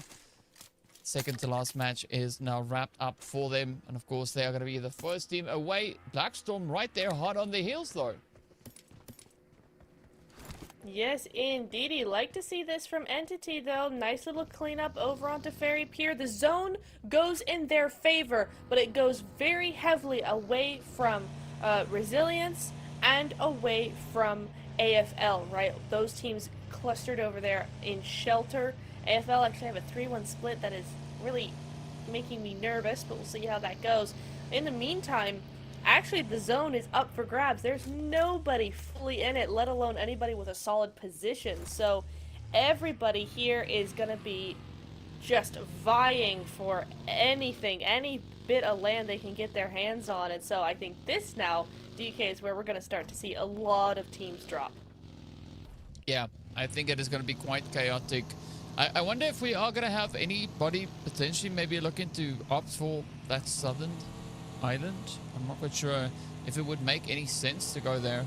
I mean, it is in the zone, but if that zone pulls back north, there's going to be a lot of that backpedaling coming through here. But in the meantime, we do see Kiddo popping across the way, locking in some sprays, helping to just, you know, usher some teams a little bit further away. Lux now also very low on health. Got to watch out for this one, but it is going to be Abyss feeling the pressure as NG comes flying on in. They get that first pickup. Akshat just quickly trying to get those health bars back up, just vaulting out the window, out the back door, trying to just defend as best they can. You can see Psycho getting run over by something as a Sixth Sense, just quick on the reactions there. But now NG, they could look to steal the show here. Can they lock it in? Can they get those elims in the squad wipe? It is going to be pretty challenging as Ghosty is not going to make it easy for them. They do get confirmations, 2 already in the bag, but they still 1 avoiding them for the time being. I like this from Ghosty. He's like, you know what? Well, while they're busy fighting over there, I'm just going to run. Right? Beautiful strategy there from Ghosty. I like that one quite a bit. But it is going to be Olympo also on the opposing side here. Just trying to evade the spray coming through from Liquid. They are pretty caught up in the building, but I don't think they're trapped, right? Olympo still pretty free to move out of that. Yeah, they are, because they don't really have an angle onto the south side of them, so they could run off up into that hill, into the trees, and have a limited, where Liquid would have a limited view of them. It's interesting that NG are going for all of that up in the blue zone, though, because they're definitely feeling that pressure against Entity, right? So they're just trying to farm as many points as possible. So that's where Abyss are going to fall short there. Now we are seeing our second place team, Resilience. Remember, this is also a team that could win the game and win the whole tournament ahead of AFL and cut our evening short. So this is a team where we want to see how they're going to go up against Liquid, but they might just get backstabbed here. Nepal is right behind them. Hopefully they figure this out and get out of dodge, because this could be disaster for both teams. Well, let's see, can they pick it up? I mean, you don't want to go out. Not just yet, right? Don't end it like this. Come on, don't do it. Oh, it is just all over the place here. Now, it is going to be Nepali also just holding onto the sides. Just trying to see if they can survive here. But so far, I mean, it doesn't seem too dangerous for Resilience, right? They do have only 2 players left. They are going to be moving up, and it is going to be Liquid chasing them. Oh, but can they survive? Can they jump the hills and get out of harm's way? This is so nerve-wracking for them. As we know, all they want to do is just try and get their hands on that winner chicken dinner. But if it's up to the rest of the lobby, it's probably not going to be happening. I have no words. I have no words. What is going on? Somebody smash, please. Somebody do it. We want to see it, and it just does not want to happen. Liquid might just try and get this spray down onto Nepal, as they should. It's a very open area. It's an easy target for them, but Nepal's doing a great job of just dodging and weaving there. Oh gosh, no, AFL, don't do this to me. Don't do this to me. Die now, falling down as they're gonna get absolutely bombarded by zero impacted. Oh, I don't want to look. DK, what is, no. Okay, alright. Now goes another one. Oh, actually pushes forward, but isn't gonna happen either. Down goes one. Is the other die? Ah! Okay, okay. So our top two teams are gone. We are confirmed to have 6 games left. Or 6 games total. One more game after this. Because RTP are a duo. I mean, okay, RTP are a duo. They're not completely gone. I forgot. But AFL definitely are gone. And RTP potentially could still win as a duo. Is it likely with all these other teams that are just trying their darndest to get into the top 4? No.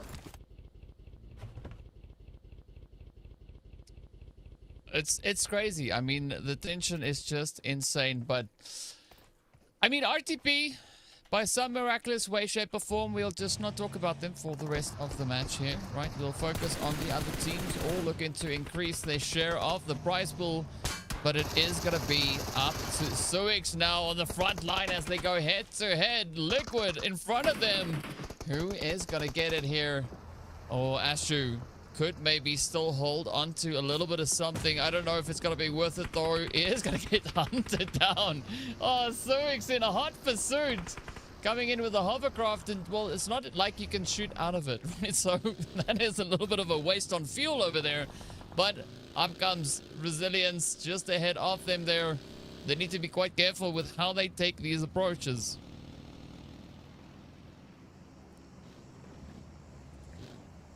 I'm just sitting in silence, in disbelief in silence. But anyway, show must go on. NG, not far off the smash point as well, right? I mean, they only need 13 more points to get there. I mean, it doesn't really matter now because we have 6 games. Sorry, we have one more game after this confirmed. Almost. Ooh. But, okay. No, DK, I need to stop talking about teams. I never learned my lesson. I'm so sorry. No, you haven't. No, you haven't. You haven't. You keep doing it. Somebody, please help me because she is not going to stop anytime soon. Oh, here we go, though. NG looking out of the window, trying to see if there is any way out of it. But it is going to be Silence now, just looking to constrict their options here. Blinky, absolute bombardment of utility, just raining down on them. Can they survive? Oh, they're having a bit of a back and forth. The exchange, the handoff as Necro gets the jump in. Kiddo just waiting on the side here and says to himself, you know what, hey bro, like chill. It wasn't me. I didn't do it. Let's see if they are going to be able to make it through this one. Hollow keeping their presence still pretty much consistent on the edge here. Oh, but look at that though. Olympo is going to be moving up as well. So this is going to be third party, fourth party, and any other party you can think of. Well, alrighty then, because oh dear me. Okay. GG, that was a valiant effort, but yeah, Silence Esports just had a hold on that compound that was too strong for NG to break down. So that is going to be their run done. Entity now 4 points behind. NG not able to get anywhere further from them, right? That gap was just not going to close or not going to widen further than that. So now it's all down to Team Entity. 3 points on the board so far. Just a duo though. Can they do anything against Zero Impact? They might just be able to. Oh, yeah. They definitely will try as best they can. Good jump shot coming through there from deep, but it is very short-lived as Aaron is very well pushed up on the hill. Here we go, though. Let's see if Hope can restore some order as the nade is getting cooked here by Aaron. Oh, a cheeky close range. Boom! Ooh. Absolute pinpoint accuracy. I did it again! Aaron on fire here. Entity just seeing it, everything go up in flames right ahead of them. I did it again, DK, in less than a minute after NG. Okay, alright, but no, GG to Zero Impact, 124 points. I mean, is it crazy to think they could do something here? Is it insane? Maybe. Maybe it is, but so far, they're looking really good. The most amount of elims of anybody in this lobby right now. So, yeah, a really good show from them as we continue to move to the south. So, Silence Esports looking very, very good in their position. They just want to move maybe to that southern block of houses, right? And that is where they could potentially win the game from there. Well, let's see whether or not they can pull it off. Ooh, resilience, right? You were worried about a duo. Don't stress just yet. I mean, it ain't over until it's over, right? That's how it goes, right? That's the way it is.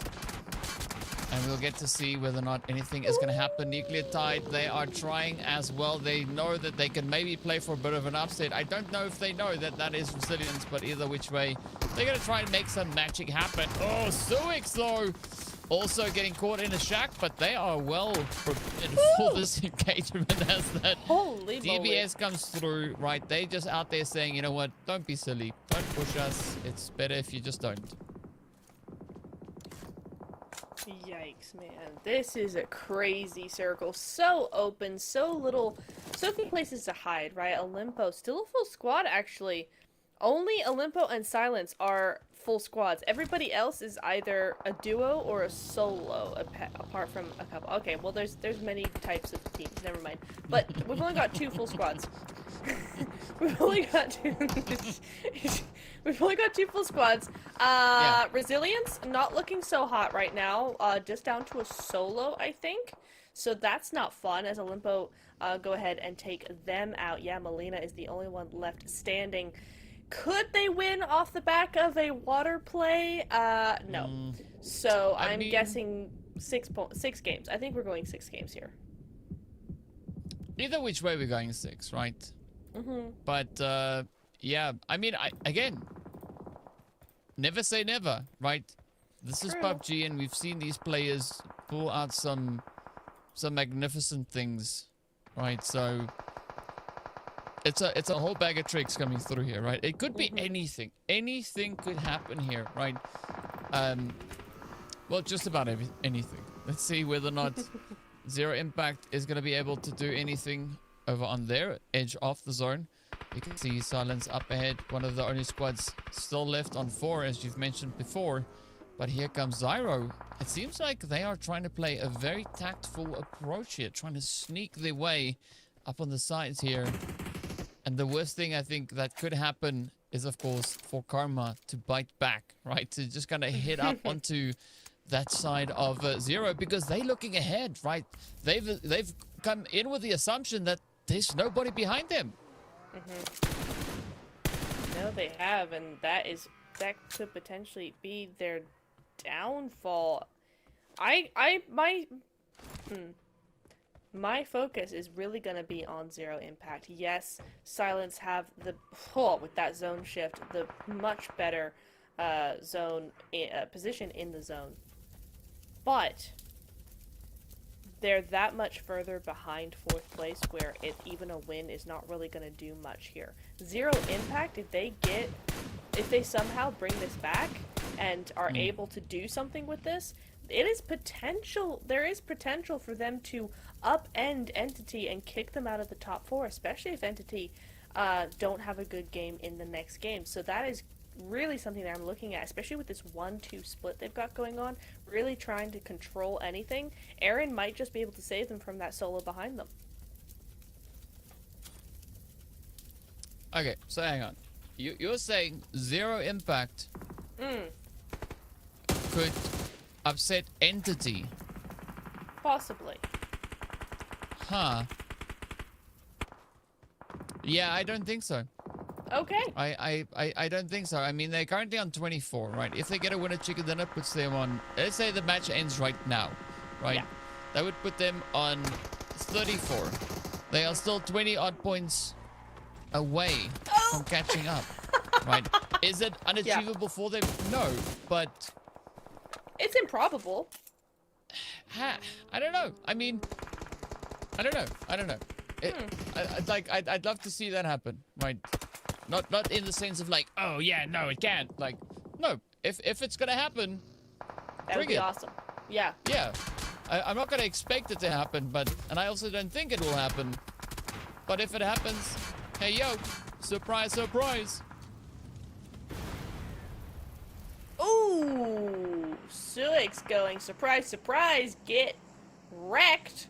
As in, get your vehicle wrecked and you can go along with it. Hector gonna go on down there. Just a duo left in this shack. There's not much. I mean, I think they might try and push this, but Silencer zooming in their direction. They're gonna get caught out in the open just like that. That's not gonna be fun at all. Or not. Or maybe they're just gonna...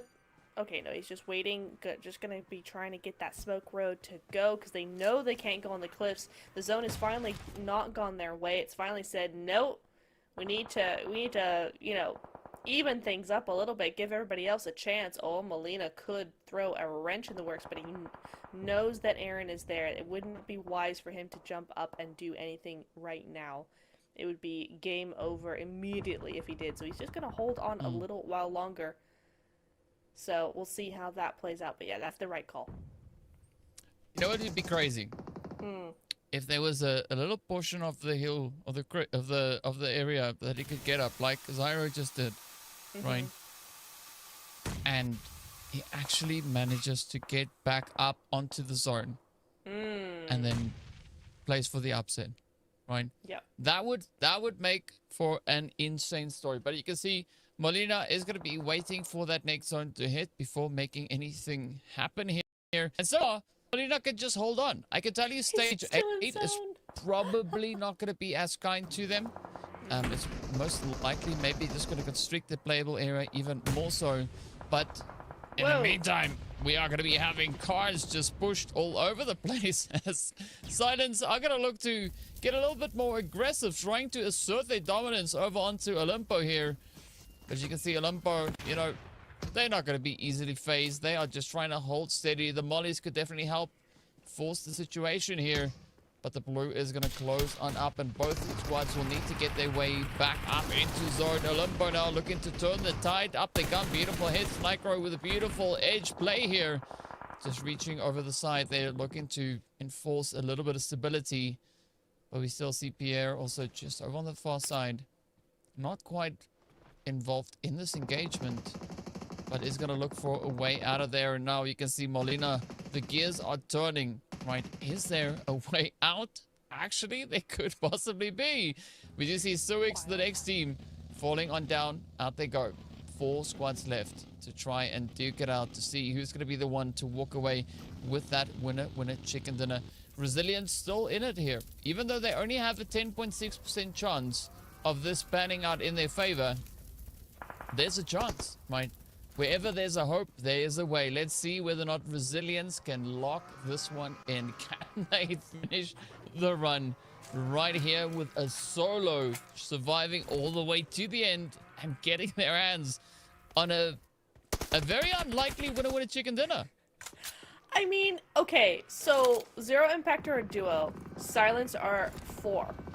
If Silence mess this up completely, and it goes down to a 1v1 with Molina and somebody, it is entirely possible that they win this. But Silence, with 12 eliminations, you can feel the momentum just oozing off of them. They got their vehicles, they're running around, they're trying to get as much as possible. They're trying to figure out where that zone is going to go. They're taking control of the zone as well. I mean, look, if oh! No way, the zone actually stays on Molina. He's just going to be moving in, trying to do something, but no, it's not going to happen. They needed it to be a big old thing happening that, you know, it just goes down to a solo, but it's a 1v4. There is no way, no chance whatsoever. It can't possibly be. Say never. Molina can still make something happen. I don't know what. I mean, especially if they serve themselves up like this, right? Resilience could bag it up. Okay. It's down to this final showdown, right? Oh.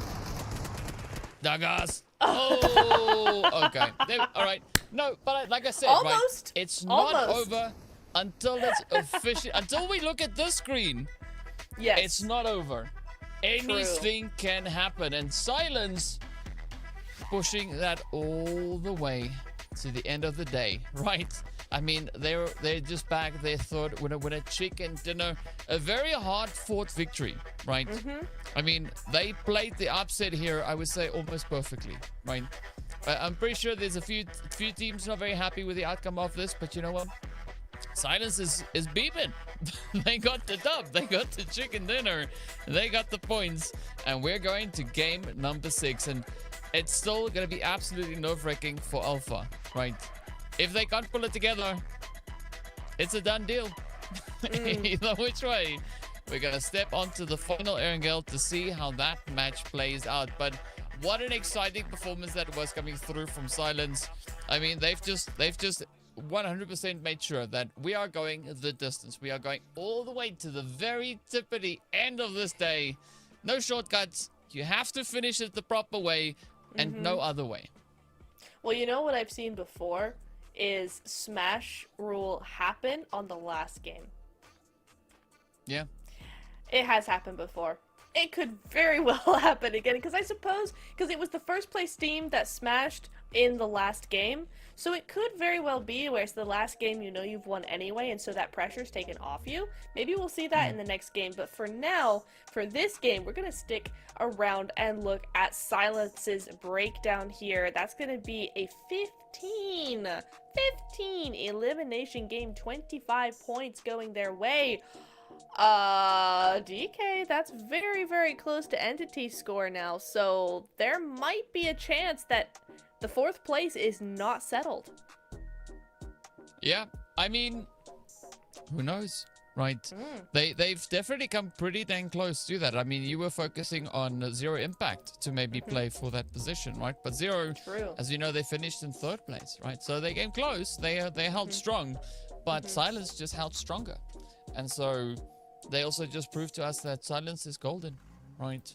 Making the magic work right there. And speaking about magic, look at those points. 25 points going their way. 3 eliminations in the bag for Olympo, putting them on a grand total of 7. And Resilience bagging those 4, putting them on double digits. But Suix also walking away with double digits here. And it's all going to come down to the wire to see who is going to be the one to pick it all up, to get the job done here, and to make it all count. Because, I mean, Zero Impact, they are going to be looking to be the menace, right? They want to be the one playing for those big upsets. Maybe they can catch, I don't know if they can. It's all going to come down to literally what happens in the final match, right? I mean, there's so much riding on us. And, I mean, I'm in for it, right? It's cinema. It is absolute cinema, as they say. It's really just come down to the wire. I mean, we knew it was going to. At end of day 1, we knew that this was going to be a very, very close race. The way the teams were playing, the amount of points they were able to get each and every round. Yes, we had some clear contenders, but at the same time, it was really anybody's game. And so now we're going down to that final match, to that final game, and it's still unclear who will be going through to the regional finals. So it is pretty crazy to have this out of a wild card group, right? There's a lot of unknowns in a wild card, and to have them be this good is really great. Yeah, I mean, it's absolutely nail-biting all at the same time as well. So I like where the teams are going and what they're doing, bringing so much pressure and chaos onto the battlefield. But you got to give it up to Aaron. Those final few hits were pretty much on the money, bagging 6 eliminations along the way. So very exciting. As we know, there's a race for that MVP slot as well. And we're going to have to go the distance, right? We're going to have to step into match number 6 to see which team is going to be the one to win, right? Because as we know, the Smash rule being in play, anyone who has enough points can win the show. So a lot of pressure riding on their shoulders here. But of course, we'll see what that all entails as we are going to be returning right after the break.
This is where I wish I had a bag of popcorn with me, right? Like, I would just sit here and just go like, yeah, we can go. Like, I just want to see what's going to happen, because this is just so much suspense, right? I mean, if Alpha win, they win. If Brazilians win, they win. But there's also still a bit of a change-up coming through as to, you know, who is really secured in the top 4, right? Can Silence make a run for it? Can Zero try and make a run for it themselves as well, right? And we know there's not really much going to change with regards to the top 4, potentially. But where's it going to go? Because there's 18 points between 4th and 5th. Wow. Can Zero get that? Yes, they can. And so, if you asked me before, I would say, yeah, nah, like top 4's pretty much locked in, right? I'm not that convinced anymore. No. And, I mean, Silence could even push for 3rd place, right? That could give them a major upgrade, right? I mean, imagine if Silence and Zero just pushed and they kicked both NG Pro and Team Entity out of the top 4.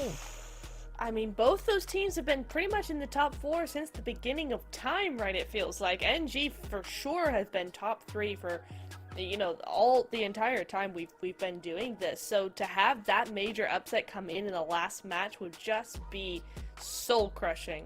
However, it's gonna still take a lot. Yes, the points are very close, but you've got a lot of teams now with no pressure on them because it's that last match. So, you know, there's no one who's gonna be an easy target here. And you're gonna have to, and there's a lot of pressure on you then to get all of those points that you need in the last moment. So it is gonna be still an uphill battle, even though that gap has closed significantly. So it's still gonna be a run for their money. But the way Silence performed that last game, right, where 12 or 15 eliminations in the end, just running through teams, is something that could very well happen again, given that momentum. Yeah. And I mean, there's a $150 difference between 3rd and 5th, or 3rd and 6th place, right? So 3, 4, 5, and 6, it's not guaranteed, right? I don't see anybody from below that necessarily catching up and doing anything like that. But of course, as we know, we can speculate all we want, right? The teams are in control of what happens next, right? I've already said what the theories are, what the expectations are, and all we have to do is step out on the battlefield and see how this one goes down, right? Is it going to be an insane one? Yes. Do I wish I really had popcorn? Yes, I need it, right? I need to sit here. Of course, I don't think I would be able to do my job if I had popcorn right now. But, you know, either which way, we are going to hop onto that plane and see where the teams are going to be going. Of course, we are starting up in the north. As you can see, the lovely Savoni just below us there, right under the nose of the plane. An interesting approach to take here, as we are going to be pulling up towards Malta on that far edge of the zone as well. So a slightly different spread across the board.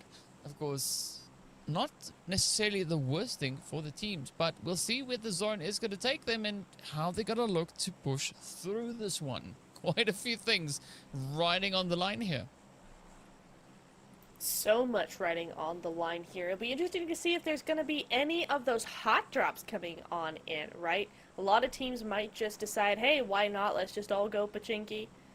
Putting it on in the all chat on that plane, you never know. So we might see a little bit of those early fights breaking out here. Already looks like there's a little bit of a concentration of teams over by school and over towards that prison Milta area as well. So we'll see where these teams start to filter on out. Looks like there's definitely going to be some sort of, no, I think Silence is trying to stretch out to Pmnc, whereas Liquid are still in apartments. So that's not really going to happen just yet. A lot of teams deciding to go to the military base, though.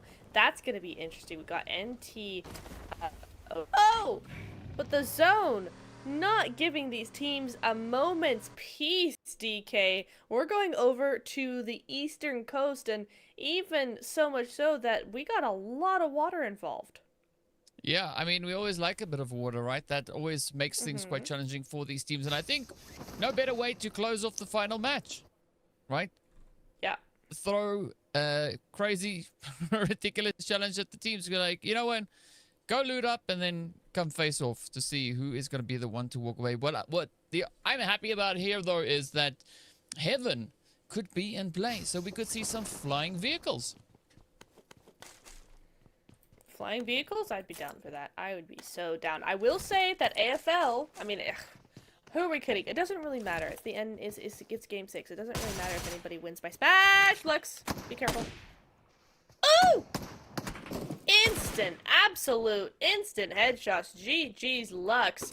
But it doesn't really matter if AFL get the win at this point. It's game 6. However, they are much better suited in this circle in this first phase than they were in the last game. They've got a much stronger position over in Yasnaya.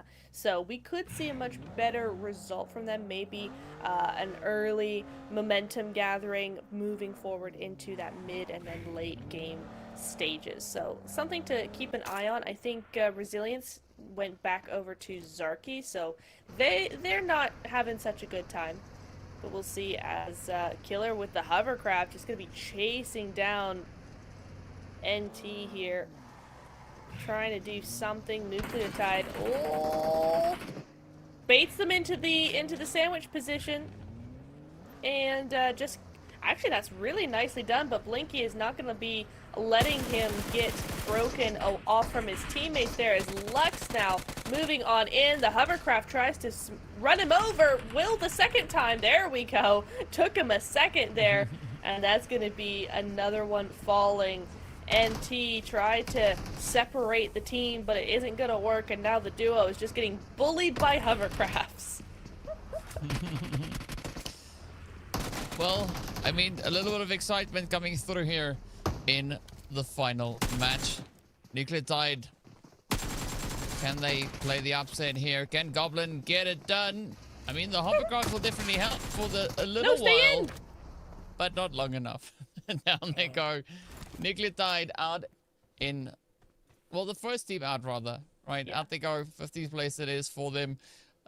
Valiant effort, but their points now have been confirmed, right? What they have is what they have. They can't get any more points. So yeah, thank you so much for bringing that onto the battlefield. Let's see what the rest of the teams are going to look to cook up here. Oh, did you clock that? Zarky is 3,000 meters away from the zone. Oh, absolutely not. Absolutely not. That is a crazy number. NG, though, I want to point out, with that early elimination of Nucleotide, they're going up 4 more points. So that's just widening that gap, getting them safer a little bit. Wow. Okay. Exactly. Sentences. Yes. My thoughts, you know what exactly. I mean. Yeah. They're a little bit closer to being comfortable is my point. Yeah. Entity, still 8 points behind rather than that 4, so they've doubled the gap there. As small as it might be, it is going to matter when they get to those final breakdowns. Ooh, Pierre! Yikes! Wait, hang on. Elimination feed. Gyro, blowing up his own teammate somehow. Not sure how he managed that, but GG's there. But this is going to be probably a very long, drawn-out fight over by Lipovka, because we are bang center. Dead center. Of zone right now. So I think this is probably going to be here for a while, unless 7 Deadly Sins decide it's not worth it and move out. But unless there's a disengage, I think we'll be here a while. Yeah, Benny getting left alone on this side, but of course the team not disengaging. I think they're going for a slightly more tactful approach here, as they want to try and rotate around. Ooh, are they gonna get it though? That could be easy claps. You need to watch out there. Charlie now just running back into safety. Ooh, but there we go. Facer is down. Now Charlie about to get a hit. There could still be a big response coming through from 7, as they are not going to be sitting back, just kicking their feet up, right? They want to avenge what has already unfolded ahead of them, right? They did lose Sam OP. Now they want to get a little bit of justice, right? You got Charlie and Hector just on that far side. But so far, I like this aggression from 7 Deadly Sins. I like where this is going. Yeah, really nice wraparound. But oh, Suix in the background might just try to do something here. Yeah, this is really nicely played from Seven Deadly Sins. When I saw them leave Benny behind, I thought they might be trying to do a wraparound, and it does look like that was the case. Just trying to separate Olimpo from each other and try and break the team up rather than doing a 4v4, do maybe a 4v2. Something like that. So it is just going to be Hector left alone. Unfortunate. They've had some really good plays in this tournament, but it looks like their journey might just come to an end in a few minutes' time if they can find him. They're definitely searching for him. That car, by the way, is stunning. That skin, it looks like the Batmobile, and I love it. I'm so here for that. You know what it's called? No. Neither do I, so don't worry about it. Either which way, Goodness sake. Hector is just going to be big chiller now, right? Nothing better than just chilling in the water, right? You got all the inflatables around you. You can just sit back, relax, literally kick up your feet, enjoy the scenery, and wait to see how long the zone kind of stays in this area. Hopefully 7 disengages from here, right? They might lose interest, and then that opens the opportunity for Hector to get a little bit of sun, right? Otherwise, his shoulders are going to burn. But in the meantime, it's not going to be Liquid and Nepali finding themselves in a bit of an exchange. Ravenza is going to be looking to push up onto the roof. Oh, is it going to be a good bait? No, not quite yet, but we are in heaven. Oh, no flying cars though, but we are seeing some flying shots. Really unfortunate timing there. He was just trying to switch his weapons and it didn't end up working out. Wizard, the vehicle is smoking. Gotta get out of there. He's gonna just try and weasel his way between some teams here. It looks like it might actually work somehow. Okay, sure, why not? But they're gonna go straight into the arms of AFL. AFL, they're now on the prowl. They're now on the hunt. They're trying to find something to get that momentum started. It might just be Nepali who are just limping and crawling. How are you still alive, sir? As he goes on down prone in this little building. Still in zone. I mean, they are in zone, but that's going to be overrated coming on in. That's going to be AFL on the other side. It's not looking good. I think the reason why Zenitsu made it through is because he's not a backseat driver, right? He prefers to hold onto the steering column. And of course, it helps to the fact that the seat helps deflect a little bit of those shots coming in your direction. So it was quite funny to watch, though. Very, very cartoonish, right? He had a set speed, and he just kept on going slower and slower and slower the closer he got to the compound. So a very dramatical effect being caused right there. But let's see who is going to be the next one to bring more drama onto the battlefield, as we still have 14 teams left, 49 players all positioned throughout this map. AFL and Resilience still in the fight.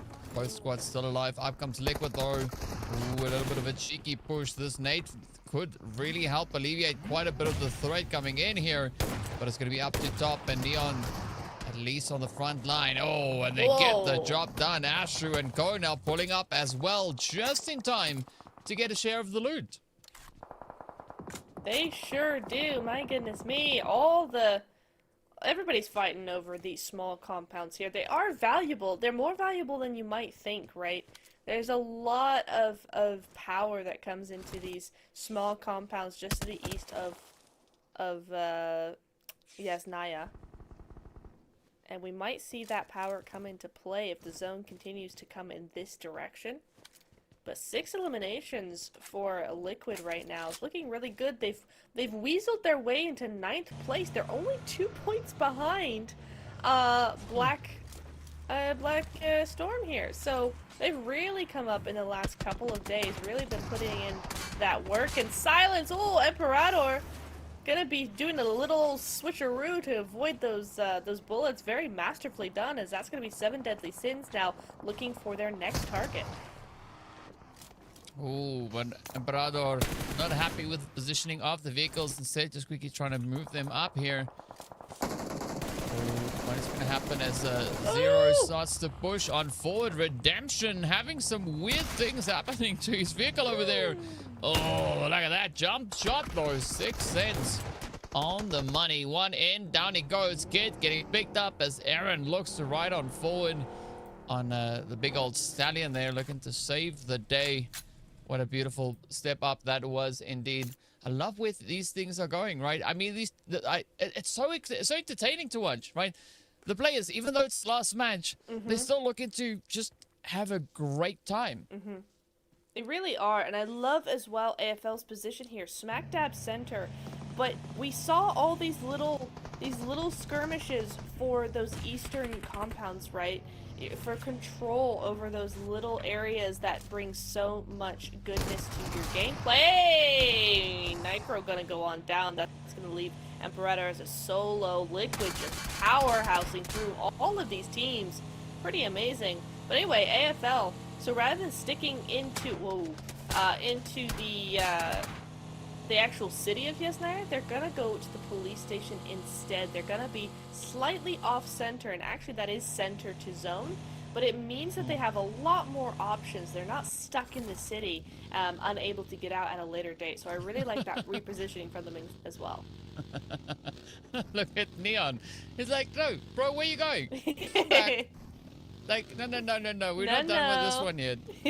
I still have a few more things to say, so you gotta commend the persistence coming through from the side here of Liquid. I mean, yeah, they're not gonna let anybody slide past them for free. Now, speaking about sliding past, NG Pro coming up. Will we see a continuation of that aggression from Liquid? Can they sustain that? And more importantly, what is Zero Impact and NG Pro going to do in response to that? But, well, here we go to find out as Redemption comes through, finds a bit of an opening play onto top. The rest of Liquid still pretty much holding on to Heaven, but Redemption getting spotted out from the wayside, and this is a pretty challenging angle to play, right? Again, you got to keep your head on a swivel, right? If you can see a team, good chance there's another team that can see you, and it's going to be Neon. Now wrapping up Redemption as he rushes straight on through. Aaron not going to look to get involved in this altercation. Instead, he's going to look for a bit of a safer position to pull up into. I'm sorry. Does Liquid think that if they have a really good game, they can make top 4 or something? What has happened to Liquid, who were doing decently, but not, you know, enough to be in contention? But all of a sudden, now they're looking for their 11th elimination. It's pretty insane. Their way they're just rolling through teams, super mobile, super agile, super just aggressive all the way through. Now down to the south side up against Team Entity, and Team Entity do not want this smoke. They do not want this fight. They're almost, well, they're in danger of losing their position if they're not careful. I mean, even though SIL and Zero Impact are a solo each, probably unlikely, but still, you don't want to go out this early in the last game. You just don't. I mean, it's going to be the battle of the solos, it seems, right? Nexus and Psycho, yeah, they're just going to continue to bleed on out as Deep goes for the long play, trying to get as much distance in between them and anybody else that could potentially maybe look to play a game of catch-up here. I don't think Silence or Zero Impact are going to be able to make much of a difference with regards to these overall standings and how it is going to be ending up here. As we know, both of them down to solos. Black Storm, though, running into a brick wall as Vigster is going to be the last one left. Oh, but he's been spotted out, and down he goes as, well, the Storm succeeds, right? It's not going to be too much of that, right? It's just now quiets down. Peace and tranquility returns out onto the battlefield. I'm kidding. AFL, they got to get ready for a little bit of a showdown. We've got a burst there. Yep, Silence, off they go. Game, set, match. Done and dusted as we are into our top 9. Silence, 1 point to show for this match here. Just getting sent away just shy of those placement points. Zero Impact. I also don't think they are going to have too much of an impact here. But it's good to see Resilience not only having Molina in this match, right? This time around, they are going to try and survive a little bit longer than they did before. Of course, again, if AFL or Resilience get the winner chicken dinner here, they take the competition, right? The match is over right then and there. Of course, Alpha is going to hope that Resilience don't pull that one out of the bag. And I mean, if Alpha win, they still win right? It's not much of a change on that front. Curious to see what's going to happen with Abyss, though. I mean, Akshat shot all the shots for his team, securing all the eliminations that we can see so far. But as a solo, it does make things quite difficult, right? Especially being right here in Yasnaya Polyana. But fortunately, it is a city and there are so many buildings to hide in. And if you don't want the buildings, there's plenty of these little ridges to do the exact same thing. From Kiddo, gonna go out to the play zone there. That's gonna be NG. Losing one, I don't think they're gonna be able to get him back up. But at this point, their position is safely secure. There's nobody who can take over from them now, especially now Entity is just a solo, right? So that's gonna be them. You know, you don't want to lose a player, but it's okay that they do. It's not the end of the world. As we now look towards the zone, shifting away potentially or centering on up. 5 seconds to go here. Where is it going to go? Most likely the city, but whereabouts? Is it going to go down to the south? No, it centers up directly over the entire city. We're not shifting anywhere. A couple of these teams on the outside going to have to make some moves, but apart from that, we are good to go. Most of these teams can stay exactly where they are. Yeah, NG Pro, though, getting dealt quite a heavy hand there as they've just been brought down to a solo. So that is quite the turn-up. But you said that, you know, Entity might not bring too much of an upset here. Well, it seems like the lobby has other things in mind, right? Entity is still alive, and we've just entered placement point territory, so... True. If Entity goes out now, yes, it wouldn't be ideal, but if they somehow miraculously manage to survive into, like, 3rd place or something, even 4th, they could very well take over 3rd, right? So there is a chance for them still to make it. Of course, they only need 6 more points, so the easiest 6 points they're going to get is a 2nd place finish. I don't see that one happening, but who knows? Maybe it could go a different way. Of course, this is going to be a Resilience now trying to figure out who is going to be going in which vehicle as the blue starting to force their hand. They have to make some kind of a decision here. Up comes the rotation.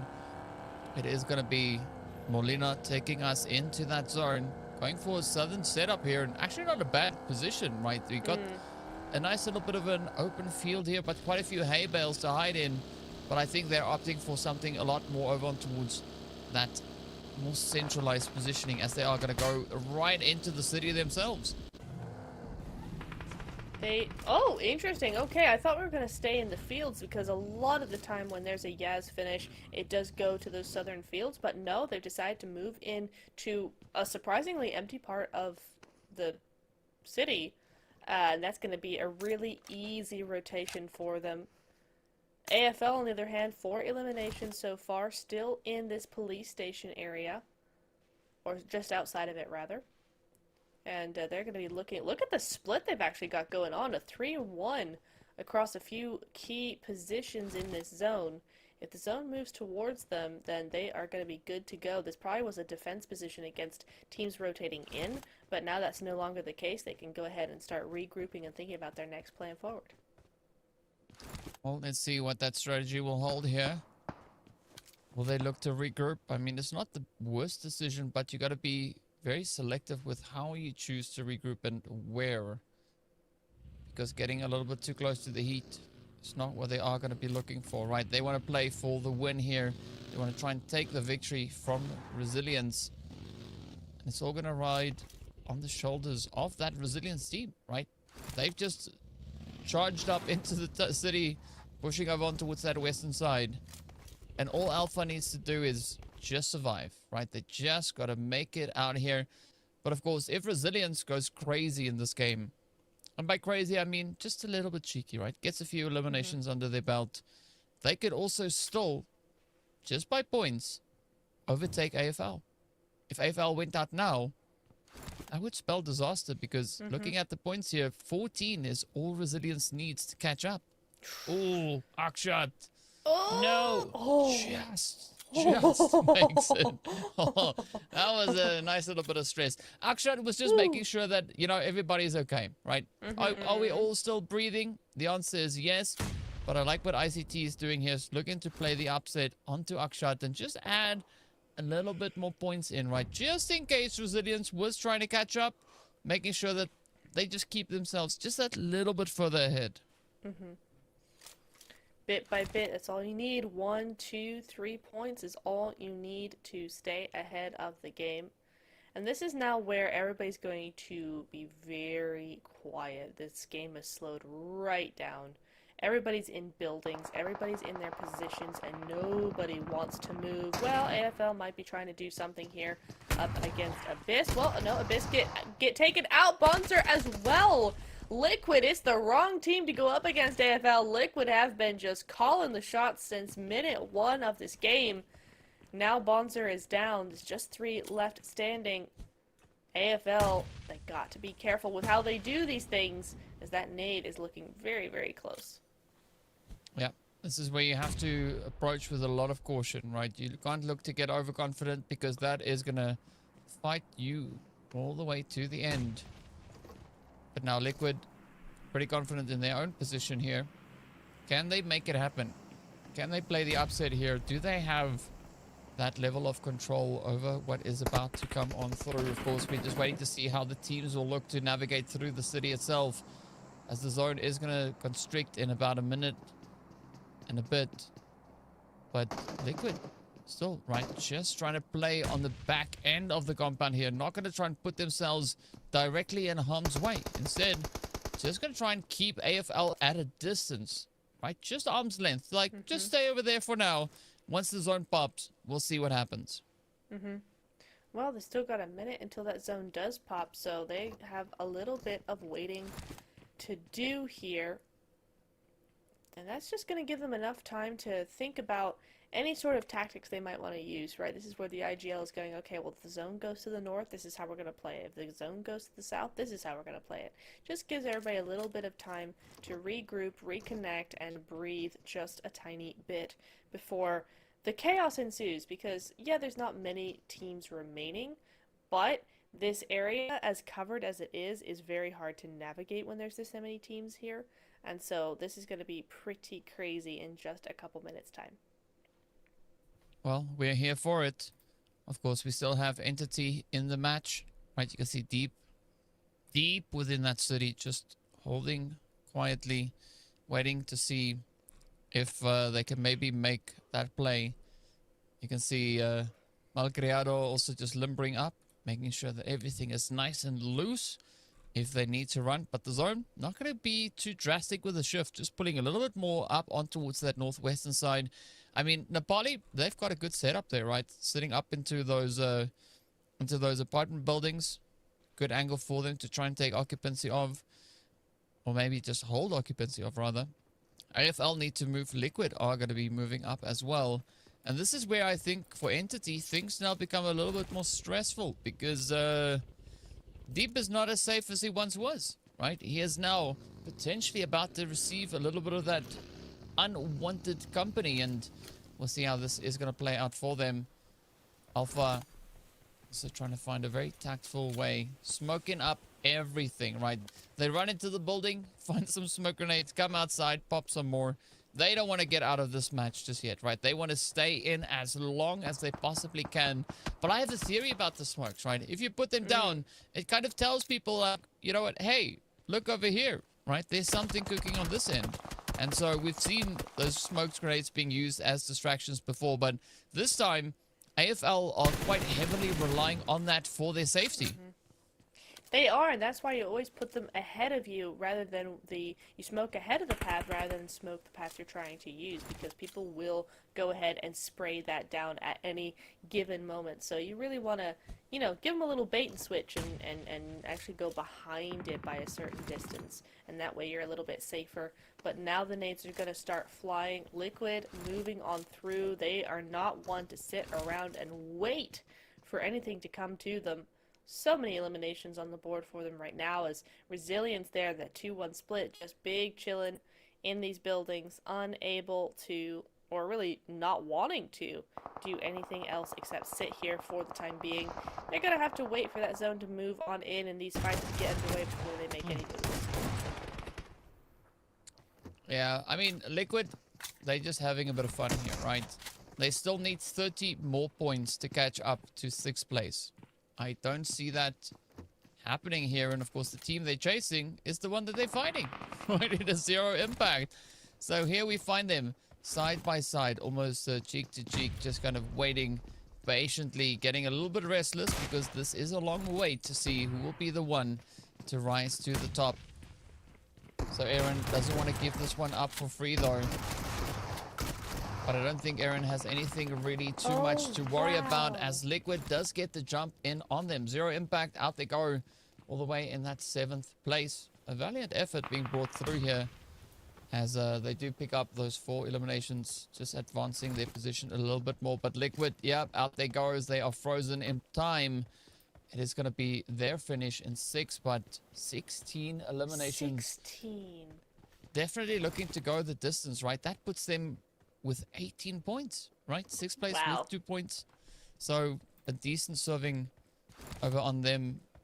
But as we can see, right, that has stopped them at 106 points. So ain't no chance for them to catch the players from Zero Impact. So GG, well played. Several teams, as we are looking at them now, pretty much having their position confirmed. They can still maybe play for a cheeky trade up there, right? Going from 11th. From 12th up into 11th place. That would award them $50 more going their way. But that is going to be taking those $50 away from the side of Nucleotide. So I don't know if Nucleotide would be too particularly happy with that. But you know what? If it happens, it happens. There's not much you can do because you're not in the lobby anymore, right? You're not on the battlefield. So let's see how this one plays out. Suix, though, they could look to play the upset onto Liquid, right? They're only 8 points behind. And so if they find a few eliminations, maybe 1 or 2, and they finish well within those placement points, that could be enough to also advance them up the overall standings. Oh, we're at stage 9 already. It feels like just a minute ago we were at stage 6 and everybody was still having a little look-see and trying to figure out how they wanted to play this. But no, stage 9 is now upon us. It's starting to move in. And this is where teams are going to go down very quickly. Oh my! Wizard with the quick flick onto Melina. That's going to be him going on down. Gonna get res back up, but that does give Nepal time and space to move on in a little bit, at least compared to Resilience here, as that's going to be Melina gotten back up. No harm done. But now, where is Nepal? Where have they gone as these teams start to push on in? Suix still here. They've been very consistent today. 98 points, so not going to get to that top 4, but still a really good showing in the final day here as AFL, our #1 team, looking for the win. 3 full members up. In fact, only 1 of 2, and that's going to be Resilience and themselves that have that. Oh my, great nade. Just saved by the door closing, I think, there. As that's going to be another nade onto Deep as Team Entity go on down. That's going to be 4th place confirmed for them. And now it's just down to the final 4 teams. Melina goes down again. An excellent nade from Nepal. Goodness me. As now that's 2 players from Resilience to fall down. Might just be a 3rd as well. So 1 solo left remaining. It does not matter. 2nd place has been confirmed for them. AFL, on the other hand, looking to get this win. They want it badly. They want to win by smash at the same time as by classic standards. Let's see if they can do it. Icy gonna take 1 down, looking for that extra 1. Nepal, the next to potentially fall here. We'll see, but there's too much going on all at once. Suix now trying to do something. Icy goes on down, and Luis versus Hyuk. Meanwhile, Zenitsu doing nothing except waiting. There we go. Suix does go down. It's a 1v1. DK, who's it gonna be? It's going to be AFL. They win the final game and win the NA wildcard of PMNC. They are our champions after 3 days of competition. Yeah, all they had to do was what they did right here, right? If they wanted to ensure that they win, that they sit at the top and get the lion's share of that prize pool, they had to ensure that Resilience doesn't win, right? That was their main objective here, is just make sure Resilience don't win. And what a play that was. It came right down to the wire. Absolutely nail-biting stuff coming through. I mean, Entity also trying to just strengthen their overall situation with regards to those standings. But so many teams trying so many things, and unfortunately, only for some of them, it worked out, right? AFL managing to bag that victory. A very, very well done performance on that front. And of course, I believe that was chicken number 4 for Alpha. So this is where I'm curious. Do they win now because of Smash? Do they win because of points? Or do they just win? I think the answer to all 3 of those questions is yes. Right? Because they won by Smash, they won by points, and of course, they just won. So, oh man, Alpha making sure that they get the lion's share, and what a play. Really, really good stuff. I can't believe they did it in the final game. That's so typical of Smash Rule results, but really big GG's going over to them. Another substantial win. Again, I really liked the way they positioned themselves inside of the zone. Yes, the zone did go to their drop location, right? It goes over to Yaz, so they do have that advantage, but still, they played it very, very well. They could have just stayed in the inner city for the entire time, and I think they would have gone out quite early if they had done that. But the pivoting back and forth between the police station and the city really helped them win this game, and that's going to get them 8 eliminations on top of everything else. 18 points. And in fact, Liquid doing the same amount of points there. Liquid, I don't know why or when they woke up, but my goodness me, from beginning to end of this last match, they just went crazy, just rolling through a bunch of teams. So GG's, 18 points, a great way to end the event for them.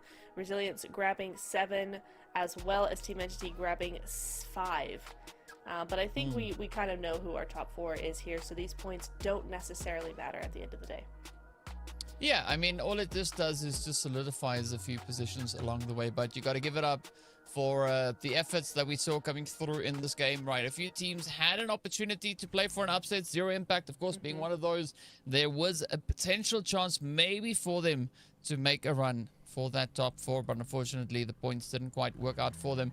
NG, though, I think they were a little bit stressed, right? Because Entity survived longer than they did, and so they were just hoping that there wasn't enough points coming in so that they would then get dethroned. So at least those 4 points helping them stay in the fight, and I think it's a lot closer than what we anticipated it to be. But I gotta say though, throughout these 18 matches, it was absolutely jam-packed with excitement. All the teams keeping the pressure and the stress levels so exceptionally high. But look at this, Alpha 4 Legends finishing off with 140 eliminations versus the 125 coming through for Resilience. Still some pretty impressive numbers, but 5 chicken dinners getting bagged up by Resilience. That is quite an impressive feat all in of itself. But Alpha, they are going to be walking away with their 4 winner chicken dinners. The 2 teams to have the most wins right here on the head-to-head comparison. They sure are. I'm also noticing the average placement, right? 4.6 versus 4.1. To be able, across 18 games, to have a consistent average placing of above 5, of top 5, that's average. That's including the times they went out with 0 points, because both of them did. To have that average is so consistent. I mean, I wish we saw more of that consistency across the board. It's just so awesome to see as we look at our final rankings. And yes, it is confirmed. Our top 4 are going to be Alpha for Legends, Resilience, NG Pro, and Team Entity. Silence Esports and Zero Impact tried their best but could not make it in time. And it's just a really great result for those top 4. They really did their work in. And shout out to Team Entity in particular, because they're here 3 points behind NG with only 1 win behind them. Yeah, I mean, we've seen some pretty sweaty plays, and you know, all these teams, everyone that stepped into this weekend, they all have my respect, because they played a very exciting bit of PUBG here, and I love to see it. I mean, overrated Olympo, right?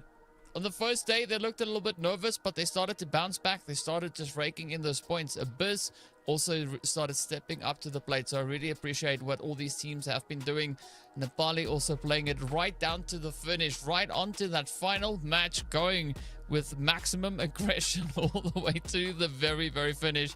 You got to commend all the efforts that they've brought in. I mean, it was so exciting to see all these teams do what they did on the battlefield. So much love going out to each and every single team.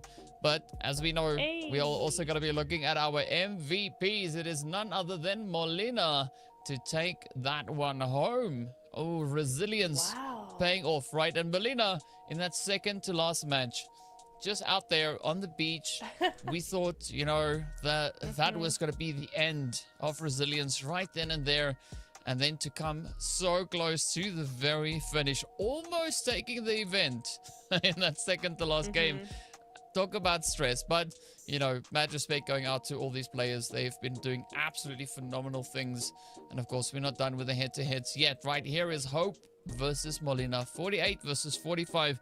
Just to look at how close it was, right? Look at that the throwables used here. 64 versus 60. So getting done across the board, but those elims are pretty dang impressive, right? Almost hitting 50, both of them. Pretty insane. It is pretty crazy. Both of them really adding to their team, helping their team get to the placements that they did, securing those top 4 placements for both of those teams. And it is crazy how close it actually is. Like, there's just a couple of numbers difference. It's not that big of a jump between them. So both of these players can be super proud, and I can't wait to see what they have in store when we get to the PMGO regional finals in a couple of weeks time, DK. Yeah, that is going to be what is coming up eventually. But of course, first up, we're going to have to take care of a few other events, right? First, we have USA coming up. Then we've got Mexico coming up as well. So there's still quite a bit of excitement ahead to see who all will form part of that finals, right? Of the regional finals, the PMGO America Finals. So quite a lot rather to look forward to as the teams, at least for wildcard, they've now been settled, right? We know who moves up. Now we start this process all over again for those other 2 regions to see which teams will qualify and who's going to be bringing in the heat. And there was so much of it. But interesting thing that I'm noticing is that only the top 5 teams were really the teams to walk away with those winner chicken dinners, right? So quite a lot of hard working effort coming through from them. And I just want to give a big shout out going out to Silence Esports as well, right? Yesterday, those 2 victories that they brought in, and the third one today really brought them so close to catching up to that top 4. Unfortunately, they couldn't go the distance, but still, I would say a very respectable attempt and very strong effort from them. So well done. Yeah.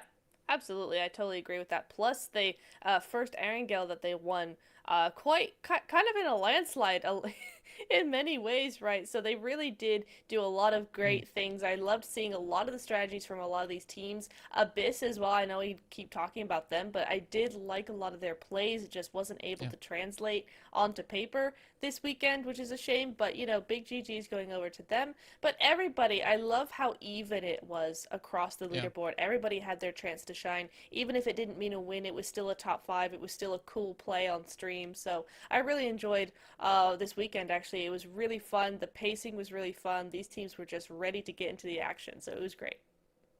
Yeah, and of course, I think a big thank you going out to Alpha 4 Legends and Resilience for giving us stress all the way to the end of the day.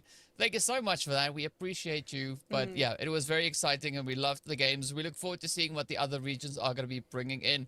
But on that, of course, we want to give a big shout out to all our viewers. Thank you so much all for joining in. We hope you enjoyed it as much as we did. Much love going out to production and everybody helping make this event happen.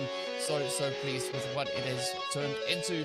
And of course, on that one, we look forward to seeing you back again next weekend as the action continues. Until then, have a great time. Stay safe. And of course, we'll see you back soon.